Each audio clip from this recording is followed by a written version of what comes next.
अयोध्यावासी राम राम राम दशरथ नंदन राम।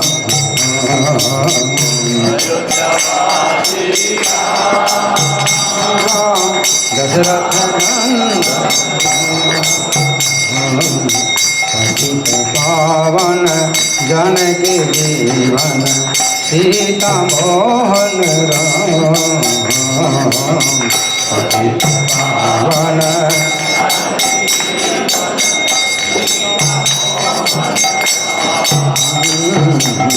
पतित पावन जानकी जीवन सीता मोहन राम।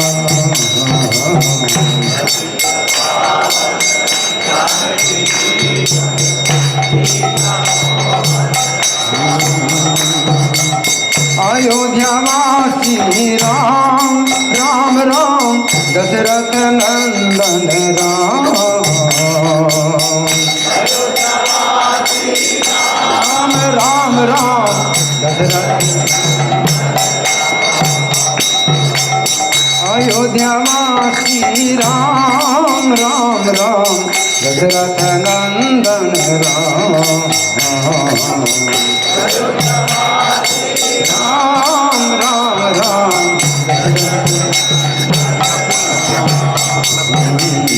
पतित पावन जानकी जीवन सीता मोहन राम।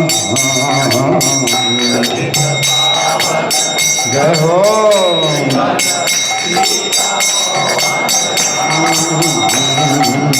पतित पावन जानकी जीवन सीता मोहन राम।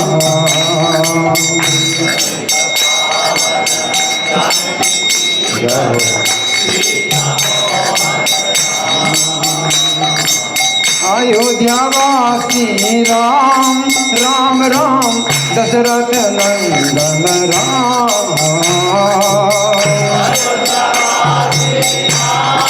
राम राम अयोध्यावासी राम राम राम दशरथ नंदन राम।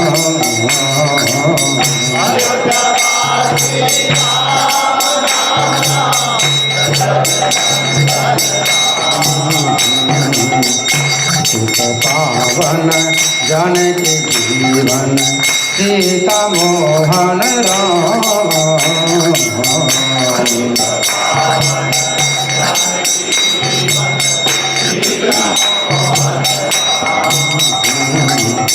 पतित पावन जानकी जीवन सीता मोहन राम।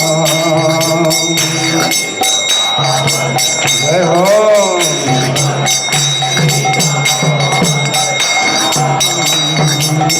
अयोध्यावासी राम राम राम दशरथ नंदन राम।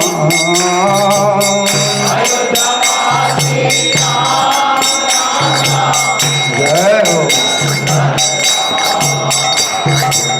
अयोध्यावासी राम राम राम दशरथ नंदन राम।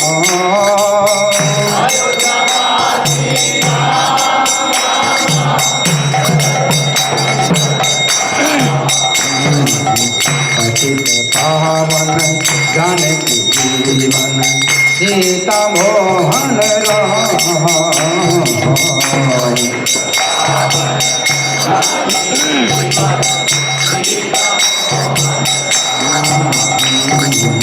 पतित पावन जानकी जीवन सीता मोहन राम।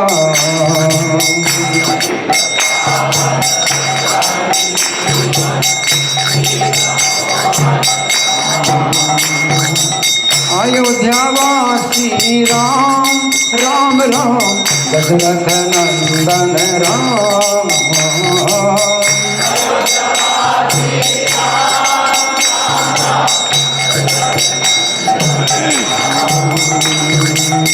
अयोध्यावासी राम राम राम दशरथ नंदन राम।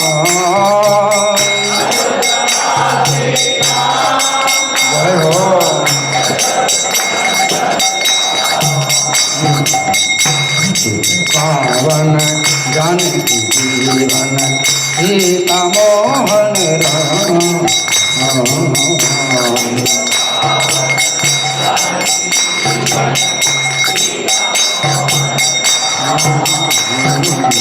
पतित पावन जानकी जीवन सीता मोहन राम।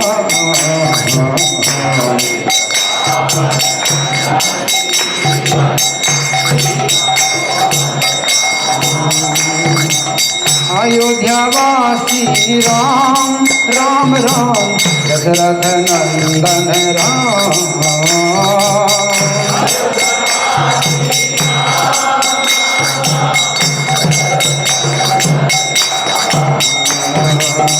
अयोध्यावासी राम राम राम दशरथ नंदन राम।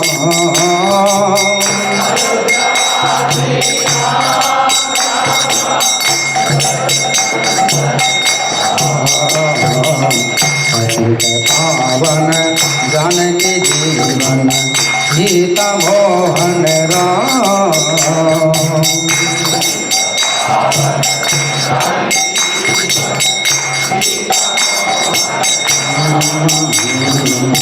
पतित पावन जानकी जीवन सीता मोहन राम।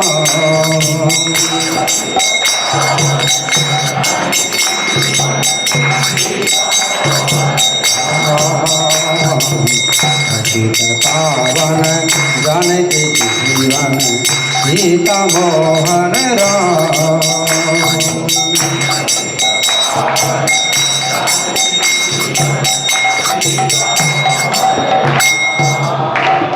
श्री राम कथा महामहोत्सव की, श्रील प्रभुपाद की। ये भजन इतना प्यारा है कि छोड़ने का मन नहीं लगता, छोड़ने का मन नहीं करता, लगता है भजन ही गाते रहो पूरा दिन। इतना मधुर, इतना रस है। लेकिन राम कथा का जो है एक अलग रस है। तो ये हम जो राम कथा सुन रहे हैं, ये महादेव जी के द्वारा सुनाई जा रही है। किसके द्वारा? महादेव जी सुना रहे हैं। और किसको सुना रहे हैं अंदाज़ा? पार्वती जी। महादेव जी सुना रहे हैं तो पार्वती जी को सुना रहे हैं। तो हम उनके मुख से सुन रहे हैं, वे मेरे मुख से बोल रहे हैं। महादेव जी, आप महादेव जी के द्वारा सुन रहे हैं मेरे मुख से, है ना। तो आप लोग सुने बड़े ध्यान से। हमने ये कथा शुरू की थी महिपालपुर में, इस्कॉन महिपालपुर में, और कुछ उसमें सुनाया था। तो महादेव जी कहते हैं कि ये अध्यात्म रामायण उन्होंने श्री राम के मुख से ही सुना। महादेव जी ने अध्यात्म रामायण की जो राम कथा है श्री राम के मुख से सुनी, और वो जो है पार्वती को सुना रहे हैं। इस कारण से सुना रहे हैं कि पार्वती ने ही ऐसी जिज्ञासा की, सबसे पहले पार्वती ने ही जिज्ञासा की कि राम का जो चरित्र है वो विस्तार से सुनना चाहती हैं। तो उसमें ये बात आई थी कि पृथ्वी को जो है बहुत अधिक भार हो गया। हाँ, रावण जैसे राक्षसों के कारण पृथ्वी को बहुत भार महसूस होने लगा। तो गाय का रूप धारण करके वो जो है ब्रह्मा जी के पास जाती है, और जो देवता लोग हैं, मुनि हैं, वो भी उसके साथ जाते हैं पृथ्वी देवी के साथ में। और रो रो करके जो है पृथ्वी देवी गाय के रूप में रो रो करके अपना भार बता रही हैं, अपना कष्ट बता रही हैं। और ब्रह्मा जी ने जो है 48 मिनट तक एक मुहूर्त के लिए ध्यान किया, और उनको फिर उपाय पता चल गया। उपाय पता चल गया तो कुछ बताते नहीं हैं। ब्रह्मा जी कहते चलो मेरे साथ। तो सबको जो है पृथ्वी देवी को, देवताओं को, सबको साथ में लेकर के क्षीर सागर के तट पर आते हैं, और ब्रह्मा जी जो है प्रार्थना करते हैं भगवान से। तो पूर्व दिशा की ओर, क्षीर सागर के तट में पूर्व दिशा की ओर हजारों सूर्यों का जो है प्रकाश उदय होता है। उस प्रकाश के अंदर भक्ति के नेत्रों से केवल ब्रह्मा जी ही भगवान को देख पाए। बाकी सब देवता लोग जो है प्रकाश को ही देख पा रहे हैं, चकाचौंध हो रही हैं। जब तक भक्ति ना हो तो प्रकाश के अंदर भगवान का दर्शन नहीं होता। और ब्रह्मा जी को जो है फिर भगवान बोलते हैं कि पृथ्वी का भार जो है वो मुझे ज्ञात है, और साथ साथ कश्यप मुनि ने भी तपस्या की है मुझे पुत्र रूप में प्राप्त करने के लिए। तो वो इस समय दशरथ के रूप में राजा हैं, और मैं जो है उनके घर में अवतार धारण करूँगा, 4 रूपों में अवतार धारण करूँगा, और जो देवता लोग हैं वो भी उनकी सहायता के लिए पृथ्वी पर आएँ। तो जितने भी देवता लोग हैं वो बानरों के वंश में जन्म लेते हैं, और ये बानर सामान्य बानर नहीं हैं। जैसे आप लोग देखते हैं बानर, ऐसे बानर नहीं, सामान्य बानर नहीं हैं। ये बानर ऐसे बानर हैं जो पर्वतों से और वृक्षों से युद्ध करने वाले। कोई बंदर पर्वत से युद्ध कर सकता है, पर्वत उखाड़ सकता है, वृक्ष उखाड़ सकता है। ये बानर जो है, जो देवता लोग जन्म लेते हैं बानरों के रूप में, तो ये अलग ही जाति के बानर हैं। ये किमपुरुष जाति के बानर हैं। ये जो है मनुष्यों की तरह चलते भी हैं, 2 पैरों से भी चलते हैं मनुष्यों की तरह, है ना, और वस्त्र भी धारण करते हैं, है ना। तो ये जो है बानर सब जो है प्रकट हो गए, देवता लोग बानरों के रूप में प्रकट हो गए, और भगवान का जो है अब प्रतीक्षा कर रहे हैं, भगवान के अवतार की प्रतीक्षा कर रहे हैं, है ना। तो इसके बाद अब जो कथा है वो मैं आपको पढ़ के सुना रहा हूँ, तो आप लोग बड़े ध्यान से सुनें।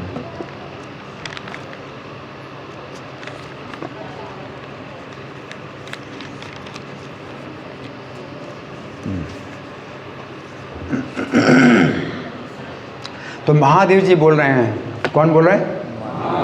महादेव जी बोल रहे हैं कि एक बार सत्यपरायण अयोध्यापति वीर महाराज दशरथ ने पुत्र के ना होने से बहुत दुखित होकर अपने कुल के गुरु वशिष्ठ जी को बुलाया और प्रणाम करके उनको कहा। दशरथ जी जो है पुत्र के ना होने से दुखी हैं, और दशरथ जी की आयु, ये राजा लोग जो है राजर्षि होते हैं। तो राजर्षि होते हैं तो त्रेता युग में इनकी आयु कम से कम 10,000 साल है, और ज़्यादा भी होती है। तो विवाह के बाद तुरंत ही पुत्र उत्पन्न नहीं करते हैं राजा लोग। विवाह तो मान लीजिए उन्होंने 40 साल की अवस्था में विवाह हो गया, लेकिन 10,000 साल तक वो रहेंगे, तो 40 साल में अगर पुत्र उत्पन्न कर देंगे तो 10,000 साल में जब वो राज्य छोड़ेंगे तो पुत्र की आयु भी तो उतनी हो जाएगी, 10,000 साल, है ना। तो राजा लोग जो है पुत्र उत्पन्न करते हैं, अपनी आयु जब समाप्त होने वाली होती है तब पुत्र उत्पन्न करते हैं कि अब जो है वो राज्य छोड़ेंगे तो पुत्र भी अपनी पूरी आयु से राज्य करेगा। तो दशरथ जी की आयु है 60,000 साल। कितनी? 60,000 साल की आयु है। अब उनको चिंता हुई पुत्र ना होने की। इसके पहले चिंता नहीं थी, इसके पहले चिंता नहीं थी कि अब जो है मेरी आयु समाप्त हो गई, अब हमें पुत्र होना चाहिए, ताकि पुत्र जो है अब अपनी पूरी आयु से क्या करेगा? राज्य करेगा। तो 60,000 साल की आयु में उनको जो है चिंता हुई, पुत्र ना होने की चिंता, है ना। तो किसको बुलाया उन्होंने अपनी चिंता बताने के लिए? कुल गुरु वशिष्ठ जी जो है कुल गुरु हैं। कौन सा वंश है ये? श्री राम का वंश कौन सा है? सूर्यवंश। सूर्यवंश के जो है आचार्य हैं, कुल गुरु हैं वशिष्ठ जी। तो कुल गुरु वशिष्ठ जी को उन्होंने बुला करके प्रणाम किया और इस प्रकार कहा। अथ राजा दशरथ श्रीमान सत्यपरायणः अयोध्याधिपतिर्वीरः सर्वलोकेषु विस्तृतः सोनपत्यत्व दुःखेन पीडितो गुरुमेकदा वसिष्ठं स्वकुलाचार्यम् अभिवाद्येदम् अब्रवीत्। हे स्वामी, कौन कह रहे हैं? कौन कह रहे हैं? दशरथ जी कह रहे हैं, हे स्वामी ये बताइए कि सर्व सुलक्षणों से संपन्न पुत्र किस प्रकार हो सकते हैं। क्यों? क्योंकि राजा की बहुत चिंता है कि राज्य का जो है भार उसके ऊपर सौंपा जाएगा। राज्य कोई भोगने की वस्तु नहीं है, राज्य भोगने की वस्तु नहीं है। राज्य जो है एक भार होता है जिसमें कि पूरी प्रजा की जो है रक्षा करनी होती है, और भौतिक रूप से भी रक्षा करनी होती है और आध्यात्मिक रूप से भी रक्षा करनी होती है। इस लोक में भी रक्षा हो और परलोक में भी रक्षा हो, ये जो है राजा की चिंता होती है कि उनको ऐसा पुत्र होना चाहिए जो कि प्रजा की रक्षा करे इस लोक और परलोक में। लेकिन आजकल के जो है राजा कोई नहीं सोचते परलोक में। क्यों? क्योंकि आज की शिक्षा इतनी गलत है कि इस जीवन के बाद कोई जीवन नहीं है, तो बस इस जीवन में ही बस केवल सुख भोग कर लो और बाद में जो है जीवन ही नष्ट हो जाता है, तो जीवन के साथ जो है पूरी कहानी नष्ट हो जाती है, तो स्वर्ग लोक नरक लोक कुछ है ही नहीं। तो इस प्रकार से जो है आज के अज्ञान में जो है लोग नरक में जा रहे हैं। नरक स्वर्ग मानते नहीं, वो तो आत्मा को ही नहीं मानते, आत्मा ही नहीं होती है ना, तो शरीर के साथ सब नष्ट हो जाता है ना। तो ऐसे मानने से वे जो है चिंता नहीं करते हैं, तो सब उल्टे सीधे काम करते हैं, जो अच्छा लगे वही करना है। यत मत तत्पथ, जो तुम्हें अच्छा लगे वही करो। इस प्रकार से लोग जो है ज़्यादा से ज़्यादा नरक में जा रहे हैं, है ना। लेकिन राजा दशरथ हैं, राजर्षि हैं, है ना। तो ये सामान्य ज्ञान है कि जीवन के बाद अगला जीवन है और आत्मा जो है कभी नष्ट नहीं होती, ये सामान्य ज्ञान है। आज जो है विज्ञान ने इस ज्ञान को नष्ट कर दिया और अज्ञान पैदा कर दिया, बहुत बड़ा अज्ञान पैदा कर दिया कि बस इस जीवन में जितना खाओ पियो सो मज़ा करो, हाँ कर लो मज़ा, इसके बाद कुछ है ही नहीं, अगला जीवन ही नहीं है ना। ये जो है बहुत बड़ा ज्ञान है।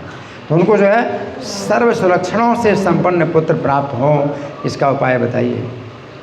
क्योंकि राजा के घर में जो पुत्र है उसके सब अच्छे लक्षण हों और उसको राजा के द्वारा क्या हो, प्रशिक्षण प्राप्त हो। अब महाराज दशरथ क्या करना चाहते हैं, पुत्र प्राप्त करना चाहते हैं, उसको ट्रेनिंग देना चाहते हैं। तो राजा को जो है ट्रेनिंग मिलती है अपने पिता के द्वारा, कोई अलग से स्कूल कॉलेज नहीं है ट्रेनिंग के लिए, हाँ, तो राजा के द्वारा ही ट्रेनिंग। तो वो जो पुत्र होगा उसको युवराज बनाया जाएगा, युवराज का पद होता है। तो राजा दशरथ अभी अपनी सीट नहीं छोड़ेंगे, उनको जो है अभी चिंता है कि पुत्र भी प्राप्त हो, फिर पुत्र को जो है पूरी ट्रेनिंग मिले तो युवराज उसको बनाया जाए और फिर युवराज के रूप में उसका प्रशिक्षण प्राप्त हो। उसके बाद जब देखेंगे कि वो पुत्र जो है पूरी जो शिक्षा है वो प्राप्त कर चुका और अब जो है वो प्रजा की भली भांति रक्षा कर सकता है, उसकी इंद्रियां बस में हैं, राजर्षि हो गया है पूरी तरह से, तब वो राजा जो है अपनी सीट छोड़ेंगे और जाएंगे वन में तपस्या करने के लिए जाएंगे और वहाँ अपने शरीर को छोड़ेंगे। तपस्या करने अस्पताल में शरीर नहीं छोड़ेंगे, वन में शरीर छोड़ेंगे, है ना। तो महाराज दशरथ जो है कह रहे हैं कि ऐसा उपाय बताइए, सर्व सुलक्षणों से संपन्न पुत्र किस प्रकार हो सकते हैं, क्योंकि बिना पुत्र के संपूर्ण राज्य मुझे दुख रूप हो रहा है। पूरा राज्य दुख रूप हो रहा है, क्यों? क्योंकि मैं अगर छोड़ दूंगा, राज्य छोड़ दूंगा तो ये सब प्रजा नष्ट हो जाएगी। तो राजा के ही मतलब नियंत्रण में प्रजा है वो कार्य कर रही है और सबको धर्म का जो कार्य है वो जो है बेबस होके करना पड़ता है, क्योंकि सामान्य प्रजा जो है उसकी इंद्रियां बस में नहीं है, अपनी इंद्रियों के हिसाब से हर कोई कार्य करना चाहता है। राजा का भय रहता है, राजा के शासन में प्रजा को जो धर्म का पालन कराया जाता है, अधर्म से दूर रखा जाता है। तो प्रजा भी जो है बच्चे की तरह होती है, बच्चे जैसे है ना, तो अपना हित जानते नहीं हैं, तो उनको जो अच्छा लगता है उसी को पकड़ते हैं, उसी को खाते हैं, है ना। उन्हें कुछ पता नहीं प्रजा की रक्षा कैसे करेगा राजा। राजा की इंद्रियां पूरी तरह से बस में हो और फिर प्रजा को जो है धर्म के कार्य में लगाए। तो उनको अब राज बड़ा दुख पहुंचा रहा है, ये इतना बड़ा भार है ना। तो महाराज दशरथ कह रहे हैं मैं संपूर्ण राज बिना पुत्र के मुझे दुख रूप हो गया है। स्वामिन पुत्रा कथम में स्युः सर्वलक्षण रक्षिता पुत्रहीन से मे राज्यम सर्वम दुखाय कल्पते। तब राजा दशरथ से वशिष्ठ जी ने कहा, अब वशिष्ठ जी बोलते हैं, हाँ, वशिष्ठ जी के पास भूत वर्तमान भविष्य का ज्ञान है, वो जानते हैं। तो वशिष्ठ जी ने कहा कि तुम्हारे साक्षात जो है लोकपालों के समान सामर्थ्यवान 4 पुत्र होंगे। किसने कहा? वशिष्ठ जी ने कहा कि तुम्हारे जो है 4 पुत्र है, दूसरे लोकपालों के समान साक्षात अत्यंत सामर्थ्यवान 4 पुत्र होंगे। ततो ब्रवीद वशिष्ठस्तम भविष्यन्ति सुतास्तव चत्वारा सत्व संपन्ना लोकपाला एवा परा। और भगवान क्यों नहीं कहते वशिष्ठ जी कि भगवान साक्षात आगे आपके पुत्र होंगे, क्योंकि भगवान अगर कहें तो फिर जो है वो फिर लीला कैसे होगी भगवान की, मनुष्य लीला। भगवान पुत्र रूप में फिर वो सुख कैसे प्रदान करेंगे और पुत्र का भाव कैसे पैदा होगा। तो वशिष्ठ जी जानते हैं कि साक्षात भगवान होंगे पुत्र, लेकिन बताना नहीं चाहते। क्यों? कि स्नेह भाव को पुष्ट करने के लिए कहते हैं कि आपके जो है 4 पुत्र होंगे, सब अच्छे लक्षणों से संपन्न 4 पुत्र होंगे, है ना, ताकि अपने पुत्री स्नेह भावना, वात्सल्य जो भाव है वो उसका पोषण हो। तो वशिष्ठ मुनि भी जो है ये तत्व को छिपा रहे हैं, है ना। तो दशरथ जो है फिर क्या करेंगे, अपने 4 पुत्रों से प्रेम करेंगे, उनको विधिवत प्रशिक्षण प्रदान करेंगे, वशिष्ठ मुनि के गुरुकुल में भेजेंगे, है ना। तो ये सब जो है पुत्र का स्नेह पुष्ट करने के लिए वो वशिष्ठ जी जो है अपना तत्व, उनका तत्व नहीं बतला रहे हैं। और कहते हैं वशिष्ठ जी कि तुम शांता के पति तपोधन ऋष्यशृंग को बुलाकर शीघ्र ही हमें साथ लेकर पुत्रेष्ट यज्ञ का अनुष्ठान करो। शांता के पति ऋष्यशृंग को बुलाओ शीघ्र ही। तो शांता के पति ऋष्यशृंग, तो शांता वास्तव में दशरथ जी की पुत्री है। तो पुत्री दशरथ जी की बहुत पहले हो चुकी है और राजा रोमपाद को जो है उन्होंने गोद में दे दी। राजा रोमपाद के साथ उनकी मित्रता थी। तो सबसे पहली संतान जो भी होगी वो अपने मित्र को देंगे, अपने मित्र को कोई संतान नहीं है। तो दशरथ जी ने ये उनसे वचन दिया था। तो पहली पुत्री जो थी शांता, उनको राजा रोमपाद को गोद में दी थी।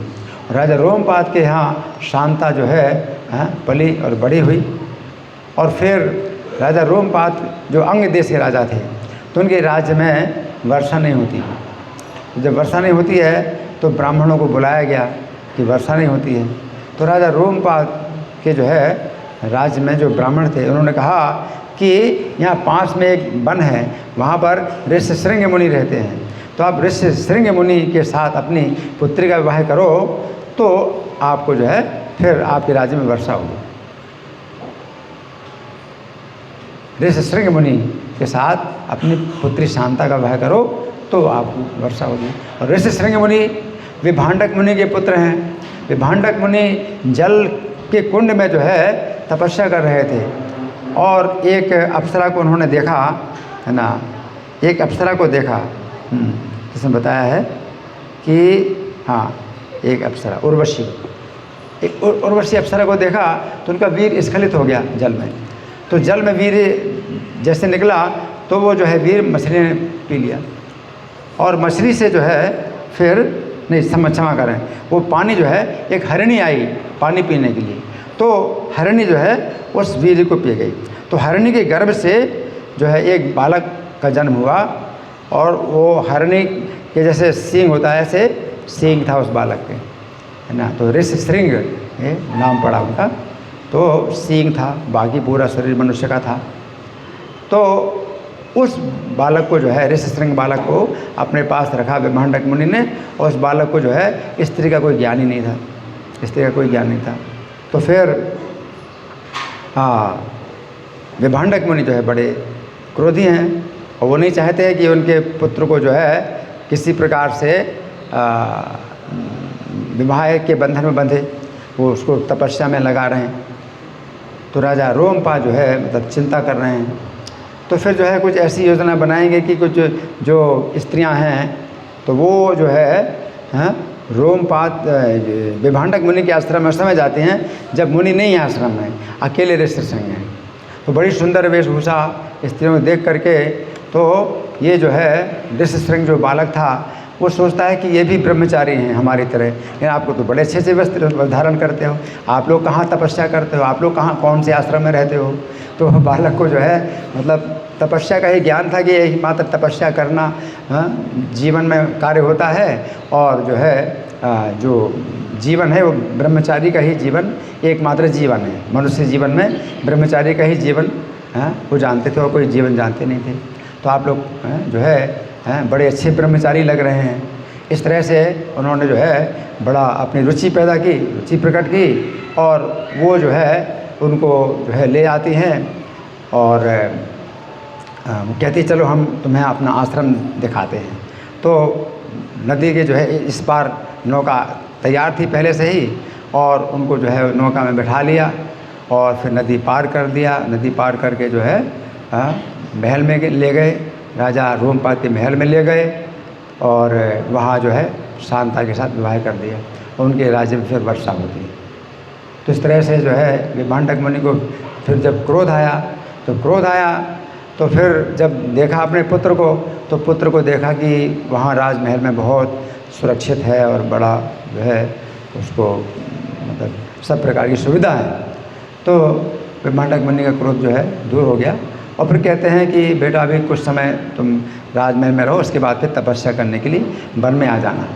तो ऋषिशृंग जो है भी अब आश्रम में आ गए हैं शांता के साथ में और तपस्या का जीवन बिता रहे हैं। तो वशिष्ठ मुनि कहते हैं ऋषिशृंग मुनि को बुलाइए। तो ऋषिशृंग मुनि एक प्रकार से दशरथ जी के क्या हुए, दामाद है ना। तो कई बार शांता के संबंध में ये नहीं बताया जाता कि दशरथ की ही पुत्री है, लेकिन दशरथ की पुत्री है शांता। ये श्रीमद् भागवत के जो है पहले स्कंद के 13वें अध्याय में ये बात आती है। तो शांता जो है दशरथ की पुत्री है। तो वशिष्ठ जी कहते हैं कि पुत्रिष्ट यज्ञ कराना है ना। शांता भरता रमानीय ऋषिशृंगम तपोधनम अस्माभि सहिता पुत्र कामेष्टिम शीघ्रमाचरे। वशिष्ठ मुनि कहते हैं कि हम सबको भी उसमें शामिल करो। ऋषिशृंग आचार्य बनेंगे और हम सब भी उसमें भाग लेंगे। बहुत से ब्राह्मण यज्ञ में कार्य करते हैं, लेकिन एक जो है होता है जो कि आचार्य होता है। तो ऋषिशृंग को आचार्य बनाओ और हमको भी शामिल करो उसमें। तो राजा ने बहुत अच्छा कहकर मुनिवर ऋषिशृंग को बुलाया और मंत्रियों सहित पवित्र होकर मुनियों की सहायता से यज्ञ अनुष्ठान आरंभ किया। तथेति मुनि मानीय मंत्र भी सहिता शुचि यज्ञ कर्म है समारे भय मुनि भीत कलम से। यज्ञ का अनुष्ठान जब होता है उस समय अग्नि में श्रद्धापूर्वक आहुति देने पर तप्त सोने के समान अग्नि प्रकट हुए, अग्नि देवता प्रकट हुए। अग्निकुंड से अग्नि देवता ही प्रकट हुए और उनका रंग कैसा है, तप्त सोने के समान, तपे सोने के समान दीप्तिमान। अग्नि स्वर्ण पात्र में पायस लेकर प्रकट हुए। पायस माने खीर, खीर सोने के पात्र में खीर लेकर के प्रकट हुए। यज्ञ कुंड से प्रकट हुए, है ना, अग्नि देवता प्रकट हुए। श्रद्धयाहु यमानेग्नो तप्त जाम्बू नद प्रभा पायसम स्वर्ण पात्रस्थम गृहीतो वाच हव्यवान। हे राजन, ये देवताओं की बनाई हुई पुत्र प्रदायिनी खीर है। क्या कहा, ये खीर कैसी है, किसने बनाई, देवताओं ने बनाई है पुत्र प्रदायिनी खीर। पुत्र प्रदायिनी खीर है, इसको लो, इसके द्वारा तुम निस्संदेह साक्षात परमात्मा को पुत्र रूप में प्राप्त करोगे। गृहाण पायसम दिव्यम पुत्रेयम देव निर्मितम लप्स्यसे परमात्मानम पुत्रत्वेन न संशयः। अग्निदेव ऐसा कहकर और वो खीर राजा को देकर अंतर्धान हो गए। अग्निकुंड से प्रकट हुए, उसके बाद फिर अंतर्धान हो गए, ऐसे अंतर्धान हो गए, है ना। अग्निदेव अंतर्धान हो गए और राजा ने सफल मनोरथ होकर, अब सफल मनोरथ और कुछ इससे आगे और कुछ ज़रूरत ही नहीं, सफल मनोरथ होकर के मुनि श्रेष्ठ वशिष्ठ और ऋषिशृंग की चरणों की वंदना की और उन दोनों की आज्ञा से बड़ी सावधानी के साथ वो हवि महारानी कौशल्या और कैकेयी में आधी आधी बांट दी। महारानी कौशल्या और महारानी कैकेयी में आधी आधी बांट दी, है ना, बड़े प्रसन्न होकर के आधी आधी बांट दी। इत्युक्त्वा पायसं दत्त्वा रागेशोऽन्तर्दधे नलः वन्दे मुनिशार्दूलो राजा लब्ध मनोरथः। वशिष्ठ ऋषिशृंगाभ्याम अनुज्ञातो ददौ हविः कौशल्याय कैकेय्यै अर्धमर्धं प्रयत्नतः। अब ध्यान से सुना, ध्यान से सुनिए। आधी आधी दी है, आधी किसको दी, कौशल्या को, और आधी कैकेयी को दी। अब एक तो रानी रह गई, हाँ, तो ऐसा क्यों कि सुमित्रा को नहीं दी, तीसरी रानी तो है सुमित्रा को। तो क्या लगता है कि क्या उत्तर लग रहा है कि राजा ने आधी आधी खीर दे दी, ग्रहण करो, है ना, और सुमित्रा को याद नहीं किया। इसका क्या कारण लगता है? हाँ जी। तो जैसे आपने बताया था कि उनके 4 पुत्र होने थे, हाँ अगर वो दे दे तो 3 ही रह जाते, तो उन्होंने ये भी अच्छा है, इनका उत्तर है इनका उत्तर अच्छा है कि 4 पुत्र होने हैं, तो अगर जो है 3 को देते तो 3 पुत्र होते तो आधी आधी थी। हाँ एक ये भी उत्तर सही है। और को हाँ आपका उत्तर नहीं, वो तो बाद में होगा, लेकिन उन्होंने तो कुछ ऐसा कहा नहीं, ऐसा सोचा ही नहीं, उन्होंने कुछ कहा नहीं, कुछ सोचा नहीं, आधी आधी दे दी। तो जो मुझे लगता है वो ये लगता है कि उनके सामने कौशल्या और कैकेयी थी, किसी कारण से सुमित्रा नहीं थी। ठीक है, तो प्रसन्नता के कारण वो जो है अपना कर्तव्य ही भूल गए, और 2 पत्नियां ही उनको दिमाग में आई नहीं, तीसरी पत्नी, और दे दी, है ना। तो ऐसा भी है कि वो जो है प्रसन्नता, इतनी ज़्यादा प्रसन्नता हुई, है ना, कि साक्षात भगवान पुत्र रूप में होंगे। इतनी प्रसन्नता के कारण 2 पत्नियां थी तो 2 पत्नियों में आधी आधी दे दी, है ना। अब क्या हुआ, तब उस पुत्र देने वाले चरु को लेने की इच्छा से सुमित्रा जी भी वहाँ आ पहुँची। अब सुमित्रा भी है, इच्छा हुई उनको, तो उनको पता चला, तो दौड़ के आ गई, सुमित्रा भी आ गई उसी को ले के लिए। उस पर कौशल्या जी ने प्रसन्नतापूर्वक अपने भाग में से आधा उन्हें दे दिया। तो कौशल्या जी ने अपने हिस्से का आधा सुमित्रा को दे दिया। तथा सुमित्रा संप्राप्ता जग्नु पौत्रिकम चरुम कौशल्या तो सौभागार्थम ततो तस्य मुदान्वितः। तब कैकेयी ने भी प्रीतिपूर्वक अपने भाग से आधा सुमित्रा को दिया। इस प्रकार उस हवि को खाकर सभी रानियां गर्भवती हो गई। तो सुमित्रा ने भी आधा दे दी, है ना। इस तरह से क्या हुआ, चौथाई मतलब 4 हिस्से हो गए, 2 हिस्से जो है सुमित्रा को मिल गए, है ना। अच्छा, कैकेयी सौभागार्थम ततो प्रीति समन्विता उपभुज्य चरम सर्वा स्त्रियो गर्भे समन्विता। ये तीनों रानियाँ उस राजभवन में अपनी कांति से देवताओं के समान शोभा पाने लगी। अब चरु खा लिया ना, खीर, है ना, तो साक्षात भगवान आ गए गर्भ में, और भगवान गर्भ में आ गए तो क्या हो गया, कांतिमती हो गई, मतलब प्रकाश निकलने लगा, है ना। तो क्या है, अपने राजभवन में तीनों रानियाँ, क्या बताया है कि राजभवन में देवताओं के समान शोभा, देवताओं के शरीर से भी कुछ प्रकाश निकलता है ना। तो सुनो, बिजली नहीं होती थी, अगर लाइट पैदा करना है तो मशाल जलाएंगे या दीपक जलाएंगे, लेकिन हाँ राजाओं के घर में ऐसे रत्न भी होते थे जिनसे प्रकाश निकलता था। हाँ, तो ये तीनों रानियाँ जो है अब क्या रत्नों की तरह हो गई कि प्रकाश निकाल रही हैं अपने शरीर से, तीनों अपने राजभवन में प्रकाश निकाल रही हैं। फिर 10वां महीना लगने पर कौशल्या ने एक अद्भुत बालक को जन्म दिया। देवताय विरेजुस्ता सुभाषा राज मंदिरे 10वें मास कौशल्या सुसवे पुत्र मद्भुतम। चैत्र मास के शुक्ल पक्ष की 9वीं के दिन, चैत्र मास शुक्ल पक्ष 9वीं के दिन, हाँ, शुभ कर्क लग्न में पुनर्वसु नक्षत्र में जब 5 ग्रह उच्च स्थान में थे, सूर्य मेष राशि पर थे, मध्याह्न काल में भगवान जगन्नाथ का आविर्भाव हुआ। उस समय आकाश दिव्य पुष्पों की वर्षा से पूर्ण हो गया। हरि बोल। मध्याह्न काल में श्री राम का जन्म हुआ, है ना। तो मध्याह्न काल कब से कब तक होता है, 10:34 से 3:22 तक मध्याह्न काल होता है ना। और मध्याह्न काल के भी बीच का जो समय है वो समझो 12 बजे के आसपास, है ना। इसलिए हमारा जो है उपवास मध्याह्न काल तक होता है, फास्टिंग टिल नून। तो हर साल हम लोग फास्टिंग टिल नून करते हैं मध्याह्न काल तक।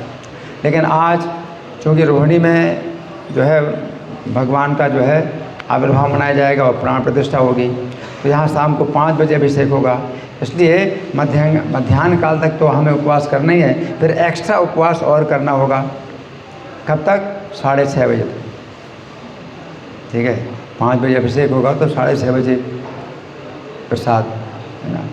तो तब तक आप लोग क्या करें, एकादशी का प्रसाद तो वो भी उस समय भी होगा, ठीक है।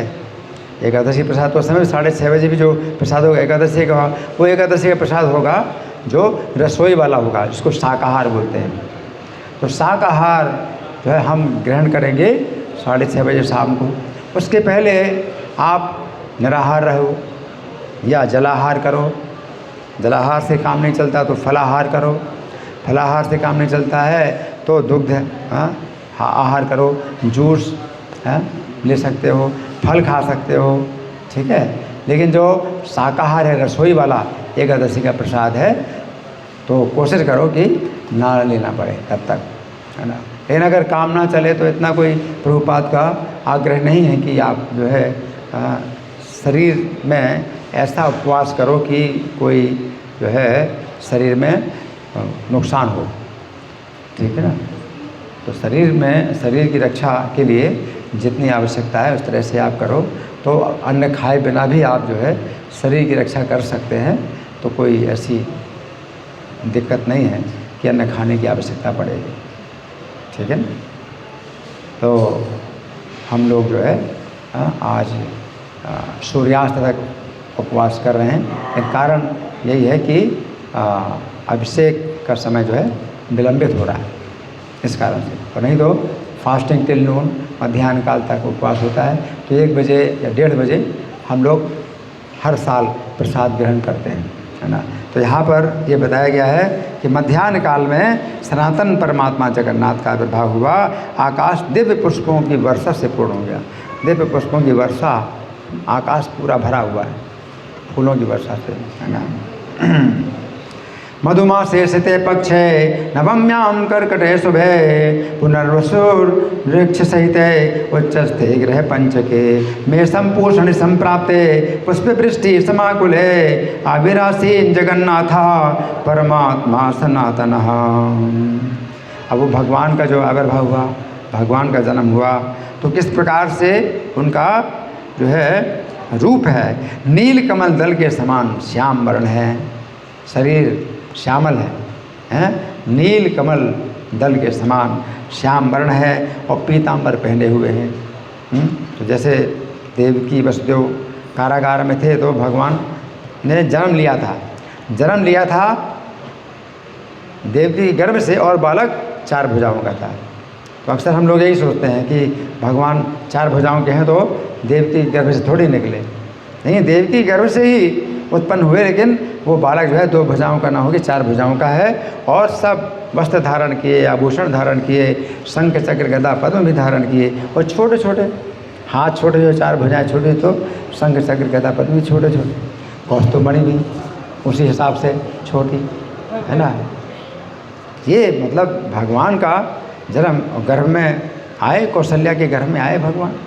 हाँ, भगवान आए गर्भ में, इसलिए शरीर कैसा है, प्रकाशमान हो रहा है ना। तो माता का शरीर प्रकाशमान हो रहा है तो गर्भ में आए, लेकिन भगवान 4 भुजाओं के बालक के रूप में प्रकट हुए, है ना। तो भागवत में आए, बताया तमद्भुतम बालकम हम मुझे क्षणम, चित्र दिखाया जाता है कि 4 भुजाओं के भगवान जो है पूरे युवक हैं। लेकिन वो चित्रकार के जो है दिमाग में यही कल्पना है कि अगर 4 भुजाओं के भगवान है तो युवक होंगे, छोटा बालक हो नहीं सकता। लेकिन वर्णन तो यही है कि बालक ही छोटा सा है और 4 भुजाओं का बालक है, और पूरा जो है क्या है, वस्त्र आभूषण सब है ना। ऐसा क्यों नहीं हो सकता है कि बालक का जन्म हो, 4 भुजाओं का बालक का जन्म हो, क्या दिक्कत है ना। तो यहाँ पर भी जब जन्म लिया भगवान ने, तो नील कमल दल के समान श्याम वर्ण बालक है, पीताम्बर पहने है, 4 भुजाएं धारण किए है, जिसके नेत्रों के अरुण कमल के समान शोभायमान है, कानों में कांतिमान कुंडल सुशोभित, कुंडलों से प्रकाश निकल रहा है। नीलोत्पल दल श्याम पीतेमासा चतुर्भुज दलजारुण नेत्रांत स्फुरंत कुंडल मंडित, हजारों सूर्यों के समान जिसका प्रकाश है, जिनके सिर पर प्रकाशमान मुकुट है और घुंघराली अलके हैं, घुंघराली अलके हैं, हाथों में शंख चक्र गदा पद्म और गले में वैजयंती माला विराजमान है। ऐसा बालक भी जो है जन्म लेता है। जन्म कर्म च मे दिव्यम, भगवान ने कहा मेरे जन्म कर्म दिव्य है ना। तो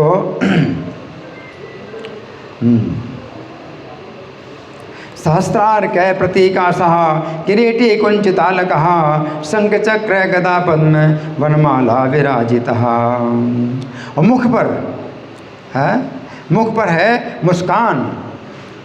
मुख पर क्या है? मुस्कान। सामान्य जो बालक होता है, पैदा होता है, तो उसके मुख पर क्या होता है? क्वा क्वा रोता है। क्वा का मतलब मैं कहाँ गया, मैं कहाँ गया, क्वा क्वा। वो अपने को नहीं जानता, ना किसी को जानता है। लेकिन यहाँ ये बालक है, मुख कमल में मुस्कान है और करुणा रसपूर्ण नयन कमल दल के समान विशाल हैं और स्त्रीवत्स धारण किए, हार धारण किए, केयूर और नूपुर आदि आभूषणों से विभूषित हैं। नूपुर पैरों में होता है और केयूर बाजूबंद, भुजबंद बोलते हैं, केयूर है ना, सब आभूषण हैं। अनुग्रहाख्य हृदयस्थेन्दु सूचक स्मित चंद्रिका करुणारस संपूर्ण विशालोत्पल लोचन श्रीवत्सहार केयूर नूपुरादि विभूषण। पुत्र रूप में प्रकट हुए उन परमात्मा को देखकर कौशल्या ने विस्मय से व्याकुल होकर आनंद के आंसू नेत्र में भर गए। कौशल्या माता के अश्रु जो है आनंद के अश्रु से भर गए नेत्र हैं और विस्मय से व्याकुल हो गई और हाथ जोड़ी। उन्होंने हाथ जोड़कर नमस्कार करते हुए कहा, दृष्ट्वा तं परमात्मानं कौसल्या विस्मयाकुला हर्षाश्रुपूर्ण नयना नत्वा प्राञ्जलिरब्रवीत्। अब कौशल्या जी जो है स्तुति कर रही हैं भगवान की। हे देव देव आपको नमस्कार है।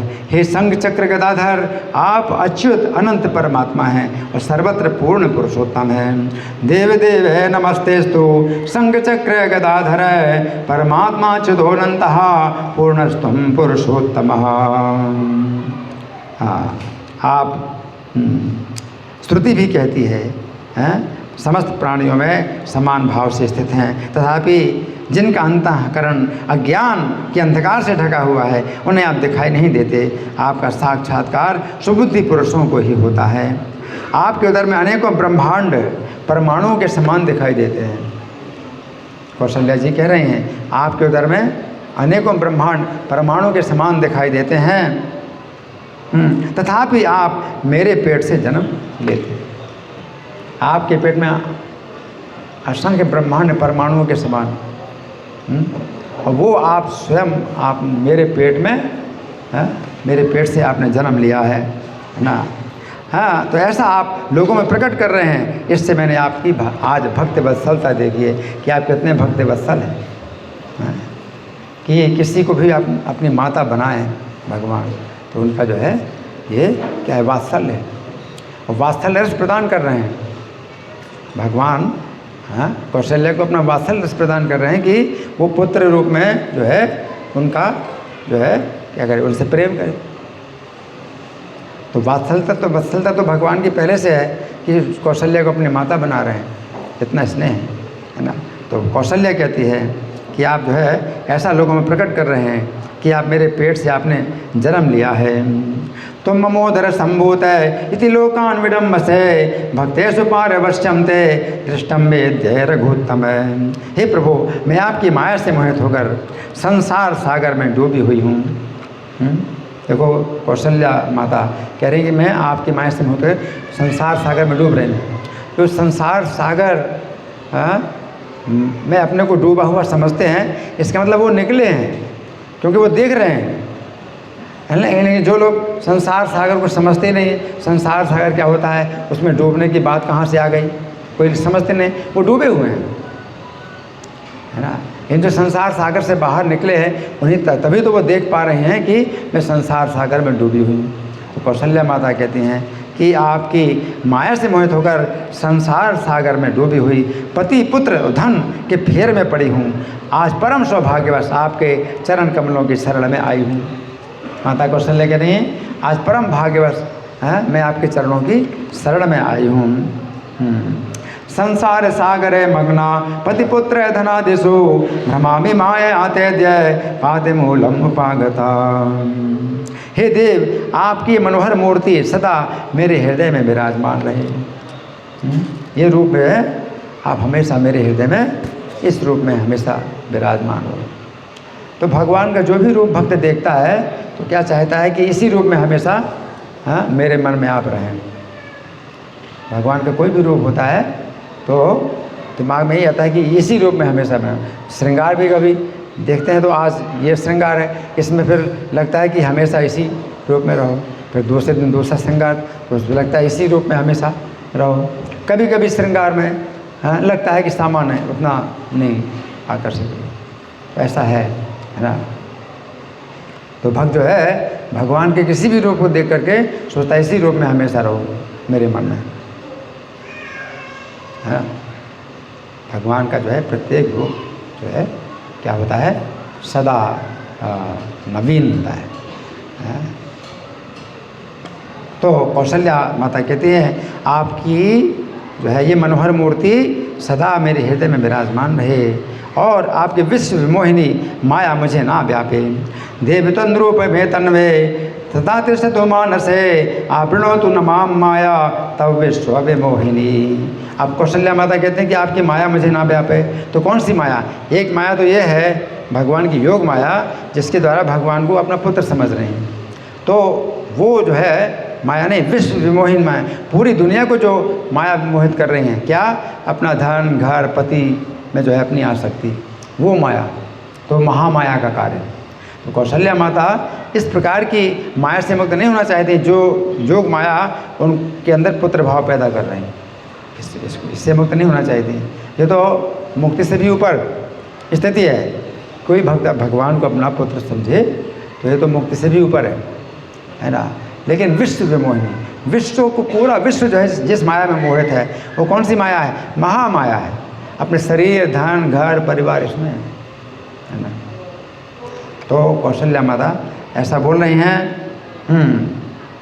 देवतन रूप मेतन में सदा तिष्ठतु मानसे आपृणोतु न माम माया तव विश्व विमोहिनी। हे विश्वात्मा अपने इस अलौकिक रूप का उपसंहार कीजिए और परम आनंददायक सुकोमल बाल रूप धारण कीजिए, जिसके अति सुखद आलिंगन और संभाषण आदि से मैं घोर अज्ञान अंधकार को पार कर जाऊं। अब बालक रूप धारण कीजिए। तो बालक रूप में तो अभी भी हैं भगवान, लेकिन वो बालक रूप कैसे हैं? वो तो पूरे उस तरह से हैं कि बात भी करते हैं और वस्त्र आभूषण सब धारण किए हैं। तो इस रूप में तो आपसे मैं बालक पुत्र का भाव विकसित नहीं कर सकती। आप पुत्र का भाव विकसित होने के लिए आप नग्न दो भुजाओं के बालक बनो। बालक तो आप पहले से ही हैं, लेकिन अब हमें चाहिए कैसा? नग्न बालक चाहिए और दो भुजाओं का बालक चाहिए, है ना। दो भुजाओं का बालक, और फिर चंचलता करेगा, शरारत करेगा, है ना। इस तरह से जो है अपनी लीलाओं से क्या करें? सुख प्रदान करें। तो माता कौशल्या कहती हैं कि आपको, आप बालक रूप में, फिर भी हम आपको पुत्र रूप में आपका चिंतन नहीं कर सकते इस रूप में, है ना। तो कौशल्या कहती हैं उपसंगर विश्वात्मन अधोरूपम अलौकिकम दर्शयस्व महानंद बाल भावम सुकोमलम ललितांगिन ललितालिंगनालापे तरश्याम नत्कटम तमः। तो उस बालक रूप में जो है कौशल्या क्या कहते हैं कि आपसे मैं बातें करूंगी और आपको अपना पुत्र मानूंगी, आप का आलिंगन करूंगी और मैं जो है गहन अंधकार माया के अंधकार को पार कर जाऊंगी। इसमें और कुछ ज़रूरत नहीं कि भगवान को अब जो है परमेश्वर मानने की आवश्यकता है। अगर भगवान के प्रति पुत्र भाव अगर विकसित हो गया तो उसमें जो है फिर पूरी सुरक्षा है। फिर उसमें ये नहीं है कि नहीं आप जो है अगर नहीं मानोगे उनको भगवान तो जो है आपको जो है मुक्ति नहीं मिलेगी। तो ऐसा नहीं है ना, क्योंकि आध्यात्मिक जगत में भी भगवान जो है बालक रूप में रहेंगे और जो है माता के रूप में जो है कोई उनकी सेवा करते हैं, है ना। तो ये भगवान जो है बाल रूप में भी जो है शाश्वत रूप से भक्त के साथ संबंध बनाते हैं। इसलिए इसमें फिर कौशल्या माता कहती हैं अनायास फिर पार हो जाएंगे। इसमें फिर कुछ और तपस्या और बहुत ज्ञान अर्जन और बहुत शास्त्रों का अध्ययन करने की ज़रूरत ही नहीं है। आपको बालक मान करके आपसे बालें और बच्चों की तरह आप बातें करेंगे और मैं आपका आलिंगन करूँगी, इसी में क्या होगा कि उत्कटम तर्श्यामी उत्कटम तमहा, उत्कट अंधकार जो अज्ञान का अंधकार है उससे मैं तर जाऊँ, पार हूँ अनायास। ये बहुत सरल नीति है। अब इसमें कोई ज़रूरी नहीं कि भाई उनको गीता का ज्ञान दिया जाए। गीता ज्ञान हम लोगों के लिए है, जो हम लोग जो है भौतिक शरीर में आ सकते हैं, इंद्रियों में इंद्रिय भोगों में आ सकते हैं, है ना। तो फिर श्री भगवान बोले, हे माता, आप जो जो चाहती हैं वैसा ही हो, उसके विरुद्ध कुछ भी ना हो। भगवान क्या बोले? हे माता, तो माता कह रहे हैं आप जो चाहती हो वैसा ही हो, उसके विरुद्ध कुछ ना हो। पूर्व काल में मुझसे पृथ्वी का भार उतारने के लिए ब्रह्मा ने प्रार्थना की थी। भगवान बता रहे हैं क्या? पूर्व काल में पृथ्वी का भार उतारने के लिए मुझसे ब्रह्मा ने प्रार्थना की थी। अतः रावण आदि निशाचरों को मारने के लिए ही मैंने मनुष्य रूप में अवतार लिया है। यद्यतिष्ठं तवास्त्यम्ब तत्तद्भवतु नान्यथा, अहम तो ब्रह्मणा पूर्वं भूमेर्भारापनुत्तये प्रार्थितो रावणं हन्तुं मानुषत्वम् उपागतः। हे देवी, दशरथ जी के सहित तुमने भी मुझे पुत्र रूप में प्राप्त करने की इच्छा से तपस्या करते हुए मेरी आराधना की थी। तो भगवान बता रहे हैं अपने दोनों कार्य एक साथ भगवान कर रहे हैं। तो ब्रह्मा जी की इच्छा है कि मैं जो है रावण आदि राक्षसों का वध करूं, है ना।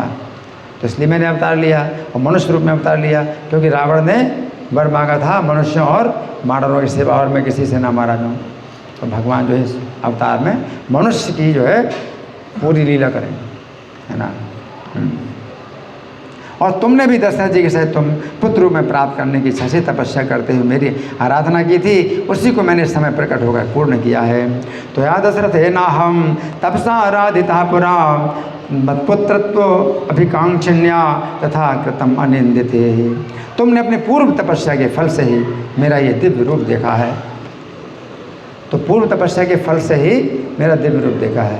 तो देवकी और वसुदेव को भी भगवान ने जो बालक रूप में चतुर्भुज दर्शन दिया था, तो भगवान ने कहा था मैं उसी रूप में प्रकट हुआ हूँ, क्योंकि मैं तुम्हें याद दिलाना चाहता हूँ इसी रूप में मैंने तुम्हें वर दिया था। तो ये देवकी वसुदेव वही कश्यप अदिति हैं, वही हैं, और ये भी कौशल्या दशरथ भी वही है ना। तो जब पहले के जन्म में थे सुतपा और पृष्टि के रूप में, तो भगवान जो है बालक के रूप में चतुर्भुज दर्शन दिया था। तो भगवान की पहली इच्छा होती है पुत्र बनने की, तब उस भक्तों की इच्छा होती है कि हमें भगवान को पुत्र बनाना। भगवान जो है जब वर देने के लिए आए तो छोटे से बालक के रूप में 4 भुजाओं का रूप दिखाया था भगवान ने। तो सुतपा पृष्टि ने जो है फिर उनकी इच्छा जो है पहले तो पुत्र प्राप्त करने की इच्छा से तपस्या की थी। जब भगवान स्वयं जो है छोटे से बालक और 4 भुजाओं के जो है रूप में जब दर्शन देते हैं, तो उनकी इच्छा हुई कि इनको ही हम पुत्र बनाएं। तो भगवान की इच्छा होती है पुत्र बनने की, तब भक्तों की इच्छा होती है भगवान को पुत्र बनाने की। लेकिन अब वो सोचते हैं कि भगवान से कैसे कहें कि आप पुत्र बने। ये शिष्टाचार नहीं है कि किसी भी बड़े व्यक्ति को जो है आप बोलो भाई तुम हमारे पुत्र की तरह रहो, हमारे घर में रहो। कोई बहुत बड़े अनंत ब्रह्मांडों के स्वामी, तो इनको कैसे कहें कि हम आप पुत्र बनो। भगवान की इच्छा है पुत्र बनने की, उनकी इच्छा है पुत्र बनाने की, लेकिन अब इच्छा में बाधा पड़ रही है कि कैसे कहें, शिष्टाचार नहीं है। तो कहा आपके समान पुत्र चाहिए। तो भगवान बोले मेरे समान पुत्र तो कोई मैं ही हूँ। तो भगवान ने जिस बहाने फिर वो पुत्र बनने के भाई मेरे समान तो कोई है ही, तो मैं ही पुत्र बनूँगा।